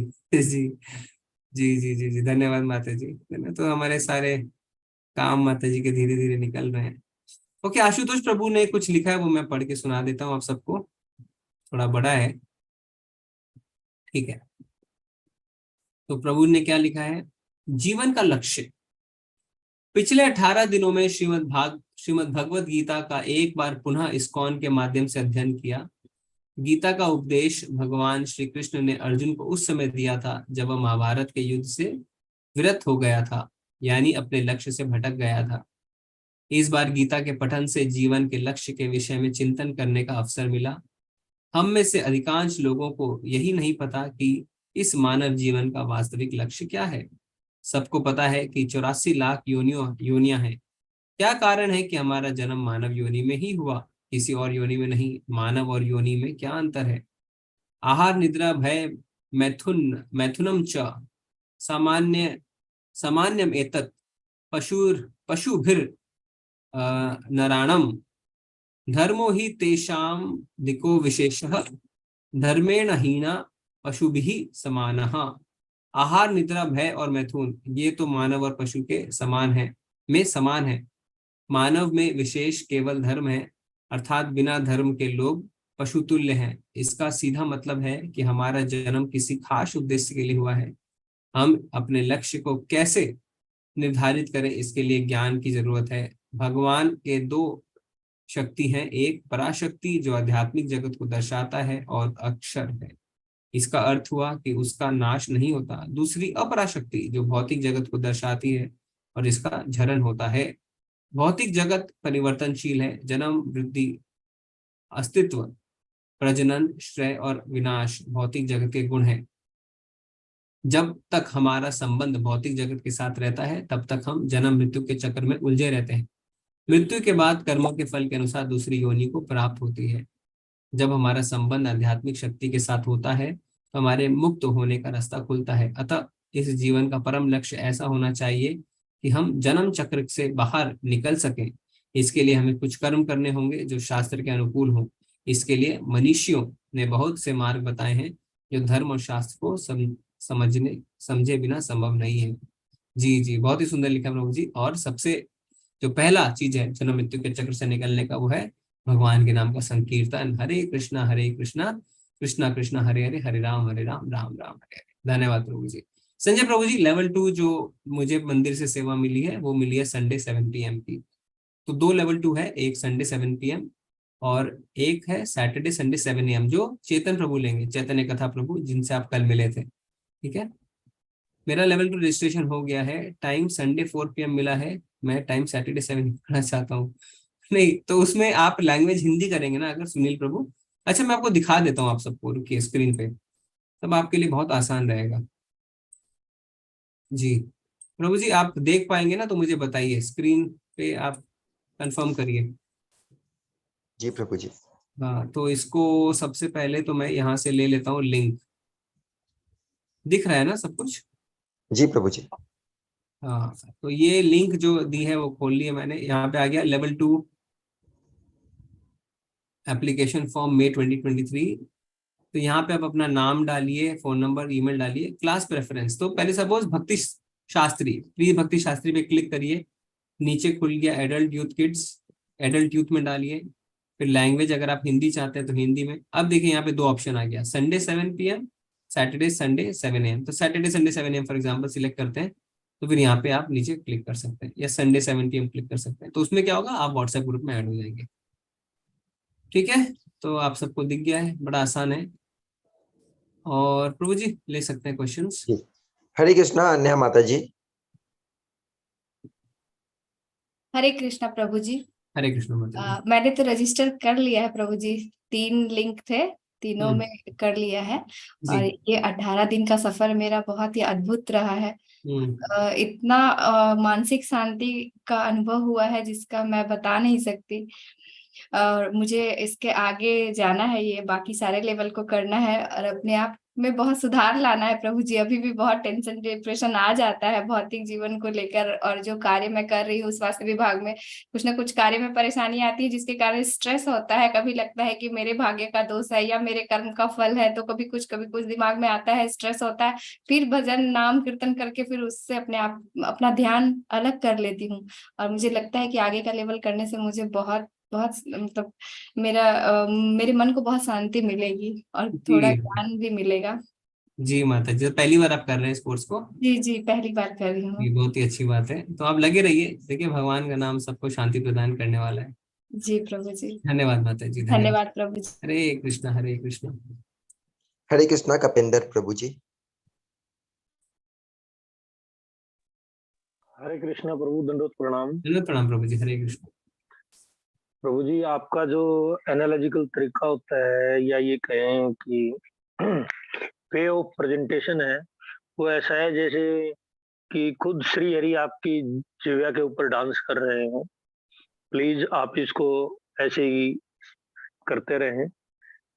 मैं आपसे सिर्फ 2 क्वेश्चन का आंसर सुनना चाहूंगा प्रभु, कि ये जो आप हैं ये भी हमारे शिक्षा गुरु की तरह होंगे मेरे हिसाब से, ठीक है? हालांकि मेरे को पता नहीं है कि किसको शिक्षा गुरु बोलते हैं, किसको दीक्षा गुरु बोलते हैं, या कौन हमारे कौन जो भी मतलब वैष्णव समाज के अकॉर्डिंग आप यदि गुरु और उसके महत्व का और टाइप्स ऑफ गुरु को यदि एक्सप्लेन कर दें हम सबको, तो हमारे मतलब भक्ति मार्ग को थोड़ा सा आप ये मानिए कि बल्ब जसा के हमारे को रास्ता और दिखा दें, इनलाइटन करें हमारे। जी जी। तो प्रभु जी सबसे पहले तो हम अपने गुरु के चरण कमलों में प्रणाम करेंगे, नामनिष्ठ प्रभु के चरणों में नमन करेंगे, गुरु महाराज के चरणों में नमन करेंगे, श्रील प्रभुपाद के चरणों में नमन करेंगे, क्योंकि उनकी कृपा से ये क्लास है। और हम तो सिर्फ यहाँ पे तोते की तरह है ना। तोता क्या करता है, जो सुनता है वो बोल देता है, हम वही करते हैं, जो हम सुनते हैं वो बोल देते हैं, वो भी अच्छे से नहीं कर पाते। तो सारे उदाहरण, सारे जो प्रसंग है वो प्रभुपाद जी के तात्पर्य में लिखे गए हैं उनकी किताब में। तो आप सब इस किताब को मंगा सकते हैं, बहुत ही सस्ती किताब है ये, कहीं 200 कहीं 300 कहीं 400 में मिलती है। Bhagavad Gita as it is यथारूप। अब आप लेवल 2 में जाएंगे तो आपको ये किताब चाहिए भी, अच्छा है, सॉफ्ट कॉपी है, पर एक नोट्स बना सकते हैं, मार्किंग कर सकते हैं, लिख सकते हैं। प्रभुपाद जी ने आधुनिक युग के हिसाब से सब एग्जाम्पल दिए हैं। तो हम कहते हैं all glories to Srila Prabhupada, Srila Prabhupada की जय। अब जहां तक शिक्षा गुरु और दीक्षा गुरु की बात है, तो गुरु 2 प्रकार के होते हैं, दीक्षा गुरु और शिक्षा गुरु। दीक्षा गुरु वो होते हैं जो आपके गत सारे पाप कर्मों को ले लेते हैं, आपको एक नया नाम देते हैं, आपको स्वीकारते हैं और जिम्मेदारी लेते हैं कि मैं आपको आध्यात्मिक धाम पहुंचाऊंगा, तो आपको गुरु मंत्र प्रोवाइड करते हैं और आपसे वचन लेते हैं कि आप सारे नियमों का पालन करेंगे, 16 माला करेंगे। दीक्षा गुरु भी शिक्षा प्रदान करते हैं। दीक्षा गुरु एक होते हैं, शिक्षा गुरु अनेक हो सकते हैं। तो हम सबके शिक्षा गुरु हैं नामनिष्ठ प्रभु, क्योंकि उन्होंने इस कोर्स की शुरुआत करी है 3 साल पहले। वो IIT से पढ़े हुए हैं, 30 साल से वो भगवान की सेवा में लगे हैं और शिक्षा ही, प्रीचिंग ही उनका इंटरेस्ट है। कॉलेजेस में जाके वो भगवत गीता का ज्ञान पढ़ाते हैं, है ना। और कॉलेजेस में आप जान सकते हैं कि बहुत आसान नहीं है सीधा भगवत गीता पढ़ाना, तो उसको प्रेजेंटेशन को इस तरीके से बनाते हैं कि भगवत गीता का ज्ञान भी पहुंच जाए और हम बोले भी नहीं कि भगवत गीता तो इसमें उनको एक्सपर्टीज हासिल है। तो 30 साल से वो ये काम कर रहे हैं, उन्हीं के मार्गदर्शन में हम ये सब कार्य कर रहे हैं। तो वो हमारे शिक्षा गुरु हैं प्रभु जी। ठीक है, ठीक प्रभु, ठीक।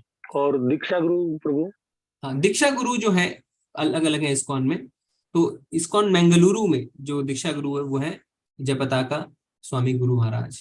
ठीक है, तो अलग अलग दीक्षा गुरु होते हैं। लेकिन अभी आपने तो प्रभु ये कहा कि दीक्षा गुरु तो एक ही होते हैं, हाँ, शिक्षा गुरु अनेक हो सकते हैं। एक शिष्य के जीवन में, एक ऑर्गेनाइजेशन में नहीं, एक ऑर्गेनाइजेशन में अनेक दीक्षा गुरु हो सकते हैं। इस्कॉन में बहुत दीक्षा गुरु हैं, पर आप सिर्फ एक जन से दीक्षा ले सकते हैं, पर शिक्षा आप किसी से भी ले सकते हैं। ओके ओके ओके, तो मतलब आपको, मतलब जैसे मान लीजिए प्रभु कि हम शिक्षा आपसे ले रहे हैं और दीक्षा किसी दूसरे इस्कॉन टेम्पल में जाके ले, तो ये गलत तो नहीं होगा? नहीं, गलत कुछ नहीं है। आप दीक्षा के लिए आप किसी भी गुरु को चुन सकते हैं, उनके प्रवचन को सुनिए, उनसे अपना कनेक्शन बनाइए, उनसे लीजिए। ज्यादातर क्या होता है कि जिस मंदिर से जुड़े हैं उसी से आपकी कनेक्शन होने लगती है, तो फिर वहां पे जो गुरु दायित्व लेते हैं दीक्षा देने की, उनसे आप दीक्षा लेते हैं।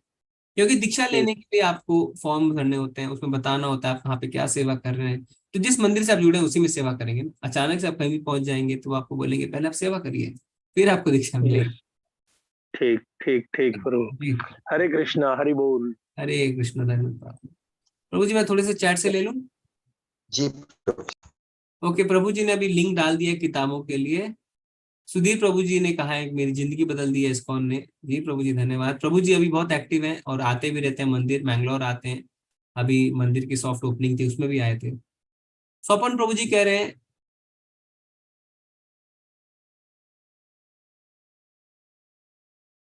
ओके ठीक है, स्वपन प्रभु जी कह रहे हैं कि वो रिटायर हो चुके हैं, अभी रिटायरमेंट के बाद उनको अच्छा लग रहा है भगवान की कथा सुन के। जी प्रभु जी बने रहिए, आप भी आइए लेवल 2 में। ओके, लेवल का रजिस्ट्रेशन हो गया है, ठीक है। ओके ठीक है।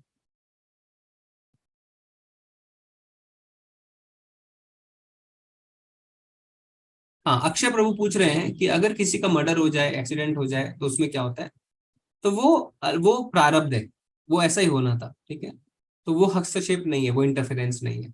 ठीक है प्रभु जी, तो उसमें जैसा उनका प्रारब्ध है वैसा होता है। ऐसा वो उसको हम उससे कंपेयर नहीं कर सकते हैं सुसाइड से। क्या कभी ऐसा समय आएगा जब सारे जीव अपने कर्म फल भोग चुके होंगे और भगवान के धाम वापस लौट जाएंगे? निशा माता जी को, माता जी ऐसा समय आना मुश्किल है क्योंकि शुरू में ही, है ना, जब सारे एक साथ आए तभी हमने विद्रोह कर दिया, तब हमें भगवान ने भेज दिया। और इतने सारे ब्रह्मांड है, इतने सारे जीव हैं, कहीं कुछ ना कुछ लगा हुआ है। हो सकता है ऐसा समय आए, भगवान की इच्छा हो तो ऐसा समय भी आ भी सकता है। हमें नहीं पता है कि कब आएगा और आएगा भी कि नहीं आएगा। हमें ये पता है कि भगवत गीता में भगवान ने कहा है बेटा घर वापस आ जा, मेरे नाम का संकीर्तन कर और घर वापस आ जा। ठीक है, और कैसे जाना है भगवान ने वो बता दिया। जी ओके प्रभु जी, अब ले सकते हैं प्रश्न। हरे कृष्णा केशव प्रभु जी।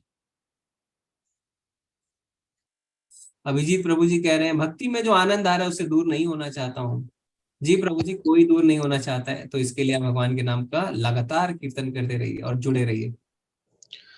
हेलो जी केशव प्रभु, हरे कृष्णा। हरे कृष्णा प्रभु जी। प्रभु जी मुझे ना एक सवाल था कि ये जो लेवल 2 है और लेवल 1 दोनों में डिफरेंस क्या होगा? और दूसरा कि इसमें लेवल 2 जब मैं रजिस्ट्रेशन कर रहा हूँ तो इसमें 2 मतलब मैं आपको बता रहा हूँ।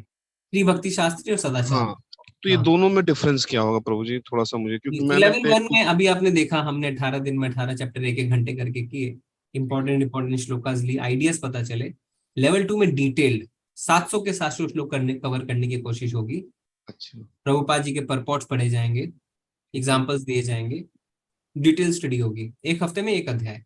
ठीक है। अच्छा, तो अब इसमें भी जैसे एक तो प्री भक्ति तो शास्त्री हमने कोर्स है। बताया था, कल ही बताया था, परसों भी बताया था। चलो मैं नहीं ज्वाइन कर पाया था, मेरी नो बच्ची प्रॉब्लम, हॉस्पिटल में एडमिट थी तो मैं कर नहीं पाया था नो प्रभु जी। प्रॉब्लम प्रभु जी। तो इसमें क्या है, प्री भक्ति शास्त्री मतलब कि भगवत गीता का डीप अध्ययन, थोड़े से क्विज अटेंड करना, क्वेश्चन आंसर देना। पर कोई कहते हैं कि नहीं नहीं, हमसे तो इतना नहीं होगा, हम क्विज नहीं कर पाएंगे, हम सिर्फ श्रवण करना चाहते हैं, तो वो सदाचार ज्वाइन करते हैं। सदाचार में वैष्णव एटिकेट्स, तिलक कैसे लगाना है, भोजन कैसे बनाना है, सात्विक, भगवान के 10 अवतार इत्यादि, तो ये सब आ जाते हैं उसमें। प्रभु जी मैंने ना अभी गलती से, मतलब मैंने भक्ति सदाचार कोर्स कर लिया, मैं प्री भक्ति वापस उस लिंक में करके प्री भक्ति कर अच्छा, लीजिए दोनों। ठीक है प्रभु जी। अच्छा, प्री भक्ति कोर्स में आप ही रहेंगे प्रभु जी या हाँ, कोई और 7 PM संडे 7 PM में मेरे को नामनिष्ठ प्रभु ने कहा है, और ठीक है प्रभु जी। सैटरडे संडे 7 AM में चैतन्य कथा प्रभु रहेंगे। तो अनुभव तो प्रभु जी बहुत अच्छा रहा, मैं बता नहीं सकता, मेरे लिए बहुत बेहतरीन अनुभव रहा, बहुत कुछ बदलाव हुआ है। बट दुर्भाग्य बस कुछ मेरे 2-3 क्लास मिस हो गए जो मैं यूट्यूब पर देख लूंगा। मेरी बच्ची आज अब ठीक हो गई है, जी जी। थोड़ा क्रिटिकल हो गई थी, लेकिन मैं इसलिए ज्वाइन नहीं कर पाया था। बच्ची कितनी बड़ी है आपकी प्रभु जी? 5 ईयर की है प्रभु जी। तो उनको भी एक माला कराइए ना। वो कर, अच्छा मैं उसको भी अब धीरे धीरे मैं कराऊंगा प्रभु जी, हाँ, पक्का। उनकी भी माला कराइए, देखिए आप सब ठीक रहेगा। बिल्कुल बिल्कुल प्रभु जी। हरे कृष्ण। हरे कृष्ण प्रभु जी। हरे कृष्णा जिग्ना माता जी। हरे कृष्ण प्रभु जी। हरे कृष्ण सुमित प्रभु जी। हरे कृष्ण प्रभु जी, सॉरी कोई ऐसा तो सवाल नहीं, लेकिन मुझे आपको थैंक यू बोलना था। आप सच में, जैसे अभी एक प्रभु जी ने कहा, आपका टीच करने का जो स्टाइल है, बहुत लोगों को ना जो नहीं उतरता दिमाग में वो भी उतर जाता है, तो अच्छा लगा, थैंक यू सो मच। और सुमित प्रभु जी को भी थैंक यू सो मच, ये he is quite regular everything में। मैंने अभी लेवल 3 के लिंक का पूछा है, लेकिन मैंने सिर्फ भक्ति सदाचार लेवल 2 किया है, तो क्या मुझे भक्ति शास्त्री करना पड़ेगा लेवल 3 में जाने के लिए प्रभु? हाँ, लेवल 3 में जाने के लिए आप 16 माला कर रहे हैं माता जी? नहीं, अभी पूरी तो नहीं होती, जैसे मैंने उस अब दिन लेवल कहा 2 ज्वाइन कभी करिए, कभी होता है।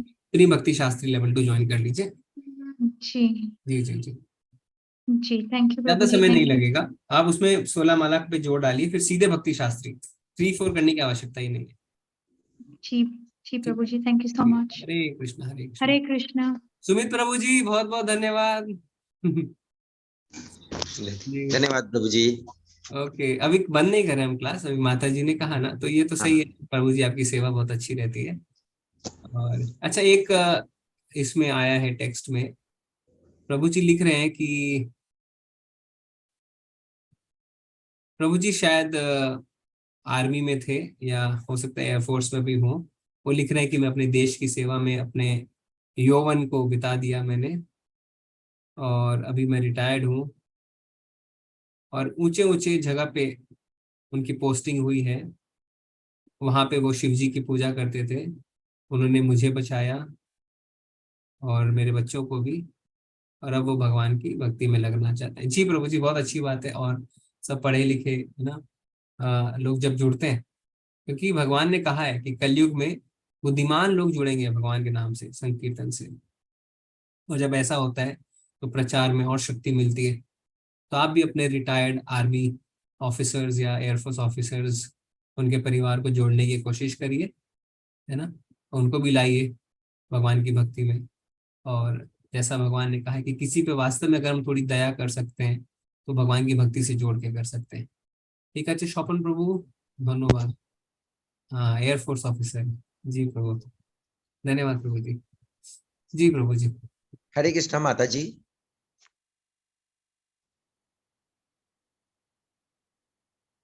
हरे कृष्णा। बबली माता, संजय प्रभु, संजय प्रभु। और उनके आईडी से माता जी बात करती है। माता जी बात करते हैं। शायद नहीं कर पा रही है। हम्म। ठीक है, अगले हरे कृष्णा बबली माता जी। हरे कृष्णा प्रभु जी। हरे कृष्णा माता जी। प्रभु जी, सबसे पहले तो आपको बहुत बहुत धन्यवाद, जो आपने इतना अच्छे तरीके से भगवत गीता का हमें समझाया। मैंने पहले भी भगवत गीता को पढ़ा है खुद से, लेकिन जो आपने हमें जो समझाया ना, शायद वो मैं अगर खुद से फिर भी पढ़ती तो नहीं समझ पाती।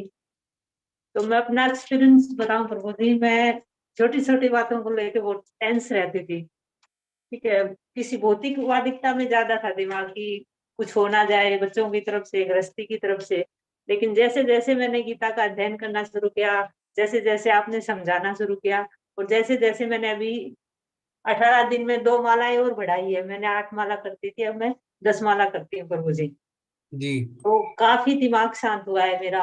और कुछ टेंशन भी आती है ना, तो मैं हरे कृष्णा कृष्णा कृष्णा हरे हरे, हरे राम राम राम हरे हरे, ऐसे गाने लग जाती हूँ जोर जोर से, और किसी जी, न किसी काम में लग जाती हूँ। तो मतलब जी। वो जो टेंशन होते हैं ना, वो ऐसे गायब हो जाते हैं, जैसे आसपास कुछ है ही नहीं।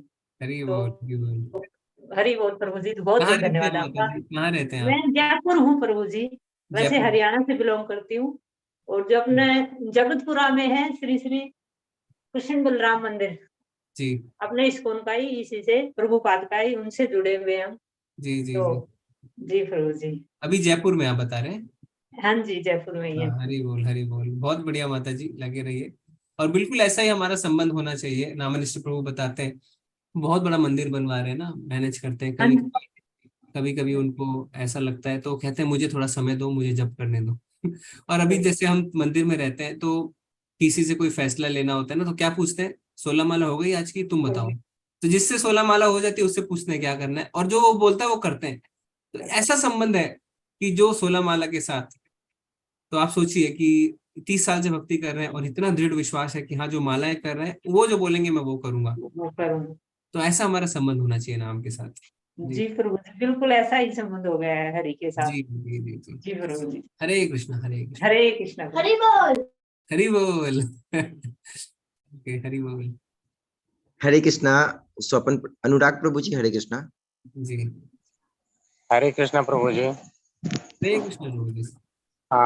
सबसे पहले प्रभु जी बहुत बहुत धन्यवाद। मैंने फर्स्ट टाइम ज्वाइन किया और मुझे काफी अच्छा लगा। जी प्रभु जी, आपका भी धन्यवाद अच्छे अच्छे प्रश्न पूछने के जी, मेरे दिमाग में थोड़े से प्रश्न पता नहीं क्यों ज्यादा ही चलते रहते हैं। लिए। जी। हालांकि मैं बचपन से ही मतलब कृष्ण जी का भक्त हूँ। जब पता भी नहीं था कि भक्ति क्या होती है, तब से ही मैं उनकी बुक्स पढ़ना और ये, बट जी, मैं थोड़ा सा एक एनालिटिकल माइंड कहते हैं, तो मेरा कुछ वैसा ही है। तो मैं जैसे कभी ये सोच रहा था कि राम जी मतलब सूर्य की पूजा करते हैं, तो मतलब क्यों करते हैं, ऐसा बताया गया। जब देवताओं की पूजा करने वालों को अल्प बुद्धि बोलते हैं, तो थोड़ा सा गुरु जी प्रकाश डाल दीजिए इस बात पे। जी, जी। तो आपका प्रश्न है कि देवताओं की पूजा करने वाले को अल्प बुद्धि क्यों कहते हैं? हाँ जी, और वह करते थे सूर्य देव की उपासना भी। जी, जी, जी, जी।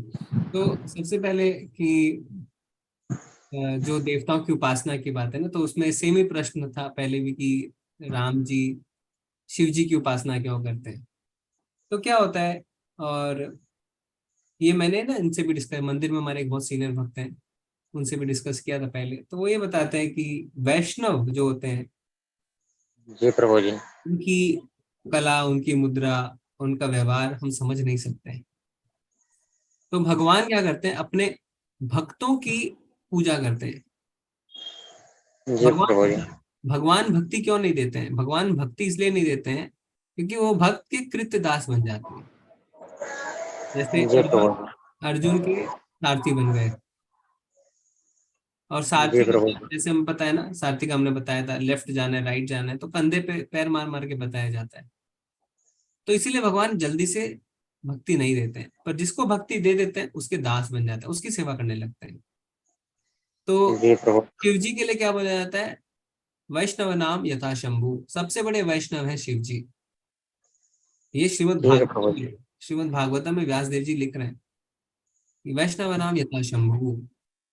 तो भगवान अच्छा जो है, वैष्णव नाम यथा शंभु, भगवान शिव ठीक है प्रभु कोई वैष्णव नहीं है। तो इसमें सीनियर डिवोटीज बताते हैं कि कोई भी अगर भगवान देवी देवताओं की पूजा कर रहा है, तो देवी देवता भगवान के बहुत बड़े भक्त हैं, बहुत बड़े भक्त हैं। तो इसमें जी कोई बात नहीं है। जैसे राधा रानी भी सूर्यदेव की पूजा करती थी, किस लिए करती थी? जिससे उन्हें भगवान की भक्ति यानी कृष्ण की प्राप्ति हो जाए। ठीक है। तो ठीक है प्रभु। भौतिक उद्देश्य नहीं रहता है। भगवान अगर कर रहे हैं तो अपने भक्तों को ग्लोरीफाई करने के लिए कर रहे हैं, भक्त अगर कर जी रहे हैं तो भगवान की भक्ति मांगने के लिए कर रहे हैं। जैसे गोपियों ने कात्यायनी देवी की करी थी, भौतिक इच्छा से नहीं करी, भगवान की भक्ति प्राप्त करने के लिए करी। ठीक है प्रभु जी। प्रभु जी जैसे मैं ये जानना चाहता हूँ, जो संप्रदाय बनाए गए हैं 4, तो ये किस आधार पे बनाए गए हैं? आधार नहीं है, इसमें टीचिंग्स है अलग अलग, तो मार्ग अलग अलग हो सकते हैं। तो 4 जो है वो प्रामाणिक मार्ग हैं, और क्योंकि हमारे स्वभाव अलग अलग हो सकते हैं तो उसके लिए अलग अलग टीचिंग्स बनाई है। कभी कभी भगवान किसी विशेष उद्देश्य से भी कर देते हैं। जैसे कोई कहता है कि गौतम बुद्ध को क्यों भेजा गया, भगवान गौतम बुद्ध बन के क्यों आए, तो उस समय क्या था, हिंसा इतनी फैली हुई थी, लोग वेदों को पढ़ के हिंसा को जायज ठहरा रहे थे, तो भगवान ने सबको वेदों से दूर कर दिया। गौतम बुद्ध ने क्या कहा, गौतम बुद्ध ने कहा वेदों को मत मानो और अहिंसा लाओ। पर वेदों को क्यों नहीं माने, क्योंकि वेद तो भगवान की वाणी है। पर उस समय ये दरकार था कि हम पहले हिंसा बंद करें। तो कभी कभी विशेष उद्देश्य से ऐसा होता है। शंकराचार्य जी है ना, शंकराचार्य जी भगवान शिव जी है शंकराचार्य जी, पर शिव जी को भगवान ने कहा था कि आप जाइए और मायावाद को फैलाइए, जी प्रभु जी। क्यों करे। तो ये भगवान का उद्देश्य रहता है प्रभु जी। तो अलग अलग संप्रदाय, अलग अलग तरीके हैं और जिनके थ्रू भगवान की प्राप्ति हो सकती है। तो प्रभु जी क्या सारे संप्रदाय जो है ईश्वर को प्राप्त करने के लिए सक्षम है? हाँ, प्राप्त इसीलिए कराने तो के लिए? प्रामाणिक कहा जाता है, इसीलिए, नहीं तो प्रामाणिक नहीं कहेंगे, प्रामाणिक संप्रदाय। जी प्रभु। और थोड़ा सा ये प्रश्न मेरा छोटा सा है कि जैसे व्यास देव जी स्वयं श्री कृष्ण ही हैं, तो उन्होंने जैसे जितने पुराण लिखे हैं, तो अलग अलग पुराणों में उन्होंने जो है ईश्वर की जो उत्पत्ति कह लें या अपने आप की उत्पत्ति को, तो उन्होंने अलग अलग तरीके से व्याख्या किया है सृष्टि रचना को। जैसे इधर अगर हम कहें शिव पुराण की बात, तो उन्होंने बोला सर्वप्रथम शिव ही थे, कोई नहीं था, फिर वहां से ईश्वर की उत्पत्ति हुई, फिर बाकी मतलब विभक्त हुए, तो ब्रह्मा विष्णु महेश उनसे हुए। फिर मतलब जैसे अगर देवी पुराण को देख लें तो उसमें उन्होंने कहा कि देवी से सारे लोगों की उत्पत्ति हुई। अब फिर इधर अगर विष्णु पुराण में देखो तो विष्णु से। तो प्रभु जी इसका क्या मतलब डिफरेंस का कारण हो सकता है? नहीं, ये हम श्योर नहीं है प्रभु जी। जो आप शिव पुराण देवी पुराण की बात कर रहे हैं वो क्योंकि कौन रचयिता है, क्योंकि 108 पुराण में वो आते हैं नहीं आते हैं, व्यासदेव जी ने लिखा है नहीं लिखा, ये मुझे नहीं पता है। तो वो आपको ये 18 पुराण, जैसे 18 ही पुराण है ना प्रभु जी? हाँ सॉरी, 18 पुराणों में, तो उसमें ये है कि नहीं मुझे नहीं श्योर है। और अच्छा 18। क्योंकि अमल पुराण जो है वो है श्रीमद् भागवतम। श्रीमद् भागवतम में जो हम गोलोकाचार्य पढ़ाते हैं उसमें जो भी पढ़ाते हैं वो श्रीमद् भागवतम से लिया हुआ है, जिसे अमल पुराण कहते हैं। और ब्रह्म संहिता में ब्रह्मा जी ने बताया है पूरे अरेंजमेंट के बारे में, शिव जी का लोक, दुर्गा जी का लोक, भगवान का लोक, भगवान के लोक में क्या चल रहा है, ये ब्रह्म संहिता में बहुत खुल के स्पष्ट रूप से बताया गया है। तो यहाँ से मिलके जो है वो बनाया। और मुझे नहीं मतलब मैं पूरी कंफर्म नहीं हूँ, पर जो आप शिव पुराण और देवी पुराण कह रहे हैं वो 18 पुराणों में नहीं आते हैं प्रभु जी। शिव पुराण तो आता है ना, वो तो चेक करिए आप उसको कि वो व्यासदेव जी जो आप कह रहे हैं मुझे रचना किया है। आप देखिए उसको और मेरे को फिर पर्सनली व्हाट्सएप पे फोटो भेजिए, ठीक है? ठीक है, अच्छा मैं आपको भेजूंगा प्रभु जी। हाँ। ठीक है प्रभु जी, ठीक है। हरे कृष्ण प्रभु जी। हरे कृष्ण हरे कृष्ण। हरे कृष्णा स्वपन प्रभु जी। केशव प्रभु जी, बुक खरीदने की लिंक ऑलरेडी डाली हुई है चैट में, थोड़ा सा। हरे कृष्ण प्रभु जी। हाँ प्रभु जी, 1 minute. Hare Krishna Krishna Krishna Hare Hare, Hare Ram Ram Ram Hare. Hare Krishna Prabhu, Hare Krishna. Lots of questions are there. I will not waste your time, but you are the best devotional, you are the best spiritual, you are the best motivational person in this world. We don't want to miss you. We, in the sense, since the time I have attended your class since February, I don't want to miss you. Please tell the timings where I can attend your class. Of course, yesterday one Prabhuji has come. He is from South India. Very good. He was also giving great explanation. I want to join his class also, but I don't want to miss you because of your classes. Apart from Lord Shiva, till now, apart from Lord Shiva, I, of course, Bengal में सारे पूजा होते हैं. I used to pray my hands, Durga Puja, used to have chicken biryani, used to have, as you know, Bengal में Durga Puja, Kali Puja होता है, तो it is a fun. Pray, join your hands in the pandals, have golgappa, have chicken biryani, have mutton biryani, go back to your home at 2 o'clock, sleep. But after listening your classes, really, it is silently hurting about non-veg. So we all non-veg. So I started. I was totally non-veg, but I started Shanivar and Mangalvar as veg after listening your classes. Maybe gradually it will get molded. But apart from all those things, I want to give you a big salute, because I cannot go to your terms and give you Sanskrit some slogans, but as per Air Force personnel, I will give you a big salute that you have changed my living concept, and you're bringing into a devotional, inspirational world, which I was trying since my childhood. But 17 years joining, retiring at 60 years, I just retired, and I directly, one of my friend has given me your link, and hats off to you, sir. Really, I don't want to miss you. Please give me the links of your classes. I will not degrade or I will not upgrade any of the spiritual gurus of Mangalore team, but I will really remember you till the death of my life. After believing Lord Shiva, with your spiritual devotional speeches and with your truth, whatever you're telling, and within a simple way, you make understand each and every person, let it be layman, let it be higher intellectuals like IAS, IPS. Your wordings are only lame in the sense each and every one can understand. This is your power. I am giving respect. I salute you, sir. Thanks a lot. Hare Krishna, sir. Hare Krishna. Thank you, Prabhuji. Thank you. All glories to Srila Prabhupada की जय। तो ये सब प्रभु जी धन्यवाद। और जैसा हमने कहा कि क्या करते हैं कि जब भी हमें अच्छा लगता है तो सारी चीजें अपने गुरु के चरण कमलों में हमें अर्पित कर देनी चाहिए, फिर अपने गुरु, उनके गुरु के ऐसे भगवान श्री कृष्ण तक पहुंचते हैं, क्योंकि ये भगवान की वाणी है और भगवान को ही सारा श्रेय जाता है। ठीक है, तो all glories to Srila Prabhupada की। तो प्रभु जी इसमें आप बने रहिए और 9 PM में लेवल 1 चलती रहेगी इसी t.ly/गीता में, और उसमें हिंदी में। और लेवल 2 जो है वो संडे 7 PM, एक ही दिन हफ्ते में। अगर आवश्यकता पड़ी तो हम 2 दिन कर देंगे आपस में बात करके। उसमें भक्ति वृक्षा भी चालू करेंगे। भक्ति वृक्षा में आप आपस भक्तों में डिस्कशन रहेगा। सुमित प्रभु से हम थोड़ा सा निवेदन करेंगे। सुमित प्रभु आप बताइए थोड़ा भक्ति वृक्षा के बारे में और कैसे वो आपको हेल्प करती है, जिससे सबको पता चले लेवल 2 में भक्ति वृक्षा किस तरह, क्या होती है भक्ति वृक्षा, पहले वो बताइए, और कैसे आपको हेल्प करती है वो थोड़ा सा बताइए। जी, हरे कृष्णा, सभी को दंडवत प्रणाम। भक्ति वृक्षा हमारा एक ग्रुप है, इनफॉर्मल ग्रुप है। जैसे अभी हम लेवल 2 करते हैं संडे के संडे, वीक में एक बार, तो वो फॉर्मल ग्रुप है। उसमें टीचर्स लेक्चर देंगे और हम उसमें पढ़ेंगे, सेल्फ स्टडी करेंगे बाकी 6 दिन। तो वो 6 दिन जो बचते हैं हमारे पास, उसमें भक्ति वृक्षा चलती है। उसमें हम आपस में सारे भक्त एक जगह मिलकर सारा श्लोक बाय श्लोक डिस्कस करते हैं और उसको अच्छे से समझते हैं, ताकि हम अच्छे से क्वेश्चन पूछ सके संडे के संडे अपने मेन टीचर से। और रोज मिलने से क्या है, एक भक्ति वृक्षा जो है हमारी फैमिली जैसे बन जाती है। भक्त छोटे छोटे क्वेश्चन वहां पे पूछ सकते हैं। हमारा जो ग्रुप होता है भक्ति वृक्षा का, जो छोटा छोटा क्वेश्चन हम लोग संडे ग्रुप में नहीं पूछ सकते हैं। जी जी जी, धन्यवाद प्रभु जी। तो क्या होता है, लेवल 2 हफ्ते में एक दिन होती है, तो बाकी 6 दिन क्या करें, मन होता है लोगों का जोड़ने का। तो हमने एक डेली 8 PM हिंदी क्लास बना रखी है, जिसमें हम कृष्णा बुक करते हैं। फिर नामनिश्चय प्रभु की डेली क्लासेस हैं, शाम को 4:30 बजे बिमला माता जी की डेली क्लासेस हैं। और उसको छोड़ के एक भक्ति वृक्षा, वृक्ष यानी धीरे धीरे ऊपर बढ़ती है वृक्ष लता की तरह।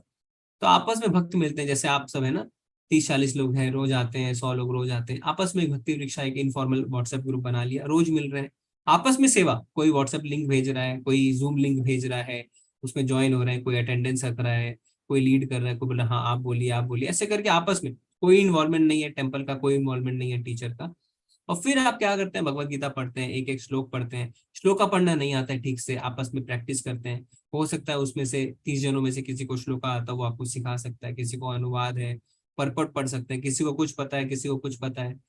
फिर भजन कीर्तन कर सकते हैं। धीरे धीरे एक फैमिली बनती है, जैसा प्रभु जी कह रहे हैं, और एक बहुत ही अच्छे ग्रुप के रूप में डेवलप होता है, और आप साथ में भक्ति कर सकते हैं। साथ में भक्ति कर सकते हैं। नहीं अकेले क्या होता है, अकेले माया इतनी स्ट्रांग है, हमें पकड़ लेती है और हम गिर जाते हैं। जैसे एक लकड़ी को अकेले तोड़ सकते हैं, पर जब साथ में हो तो तोड़ नहीं सकते हैं ना, ऐसा है। ठीक है, तो लेवल 2 भी अच्छा लगेगा, आप सब रहेंगे साथ में, धीरे धीरे भक्ति वृक्षा भी हम बना देंगे।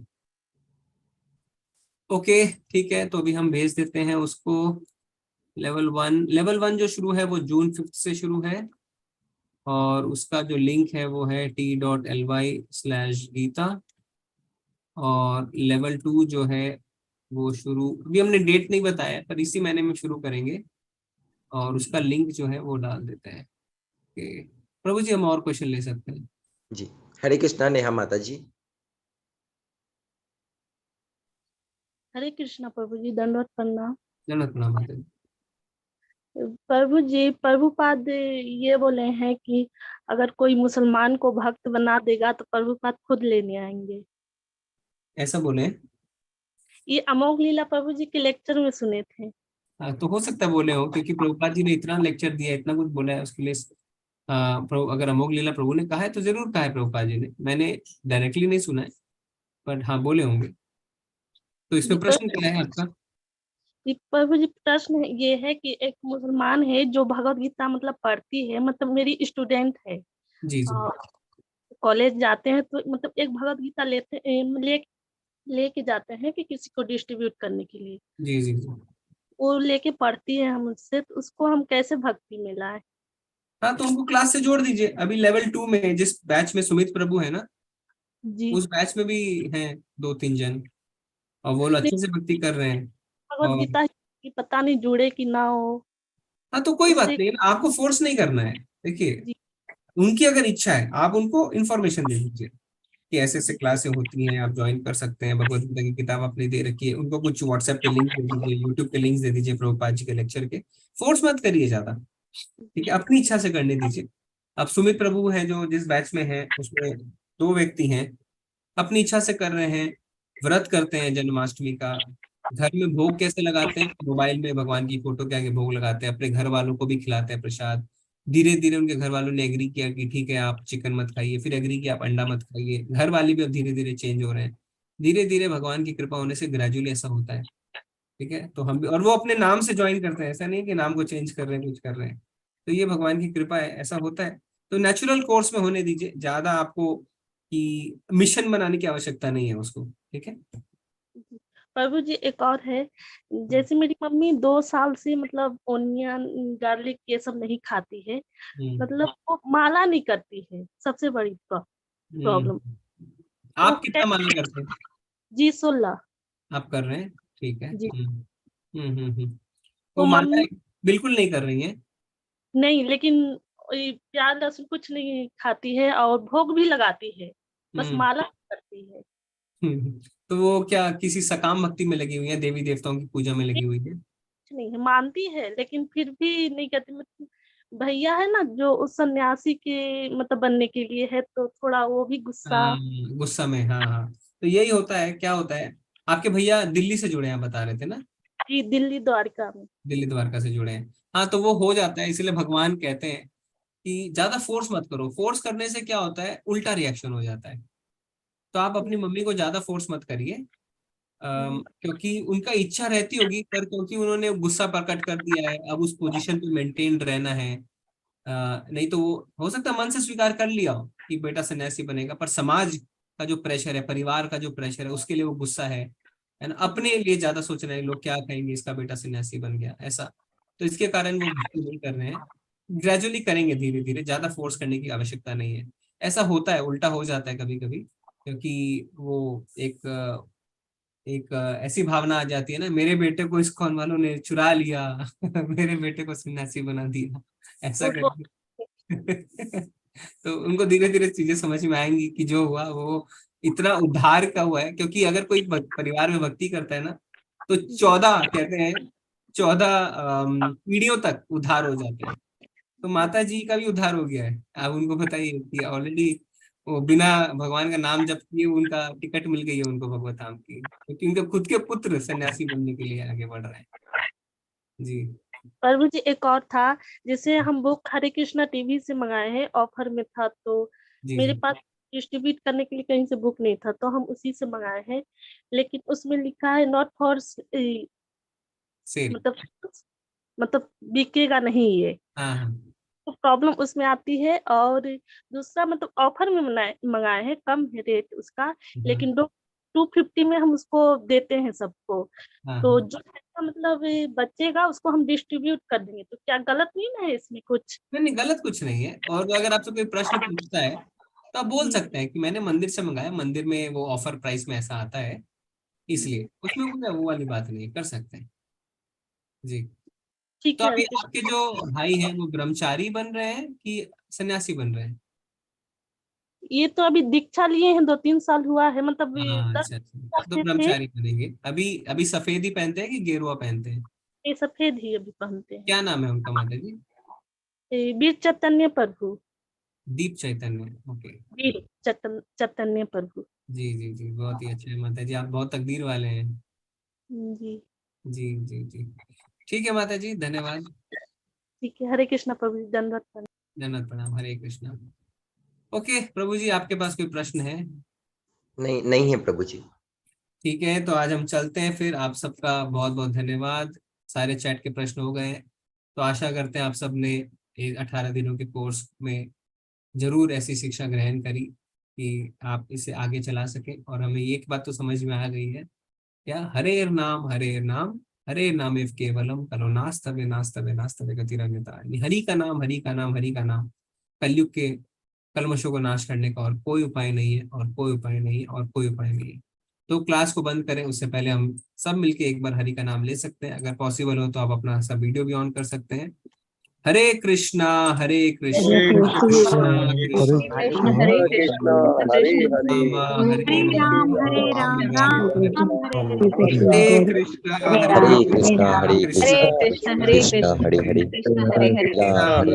राम हरे राम हरे राम हरे हरे कृष्णा हरे कृष्णा कृष्णा कृष्णा हरे हरे हरे हरे राम हरे राम राम राम हरे हरे राम हरे राम कृष्णा हरे कृष्णा हरे कृष्णा कृष्णा हरे हरे हरे हरे कृष्णा राम हरे राम राम राम राम हरे कृष्णा। अब हम चलेंगे वांछा हरे कल्पतरु कृष्णा भ्यश्च हरे कृपा सिंधु भैया हरे कृष्णा हरे कृष्णा पावन हरे राम प्रभुपाद की जय। जय जय गुरुदेव की जय।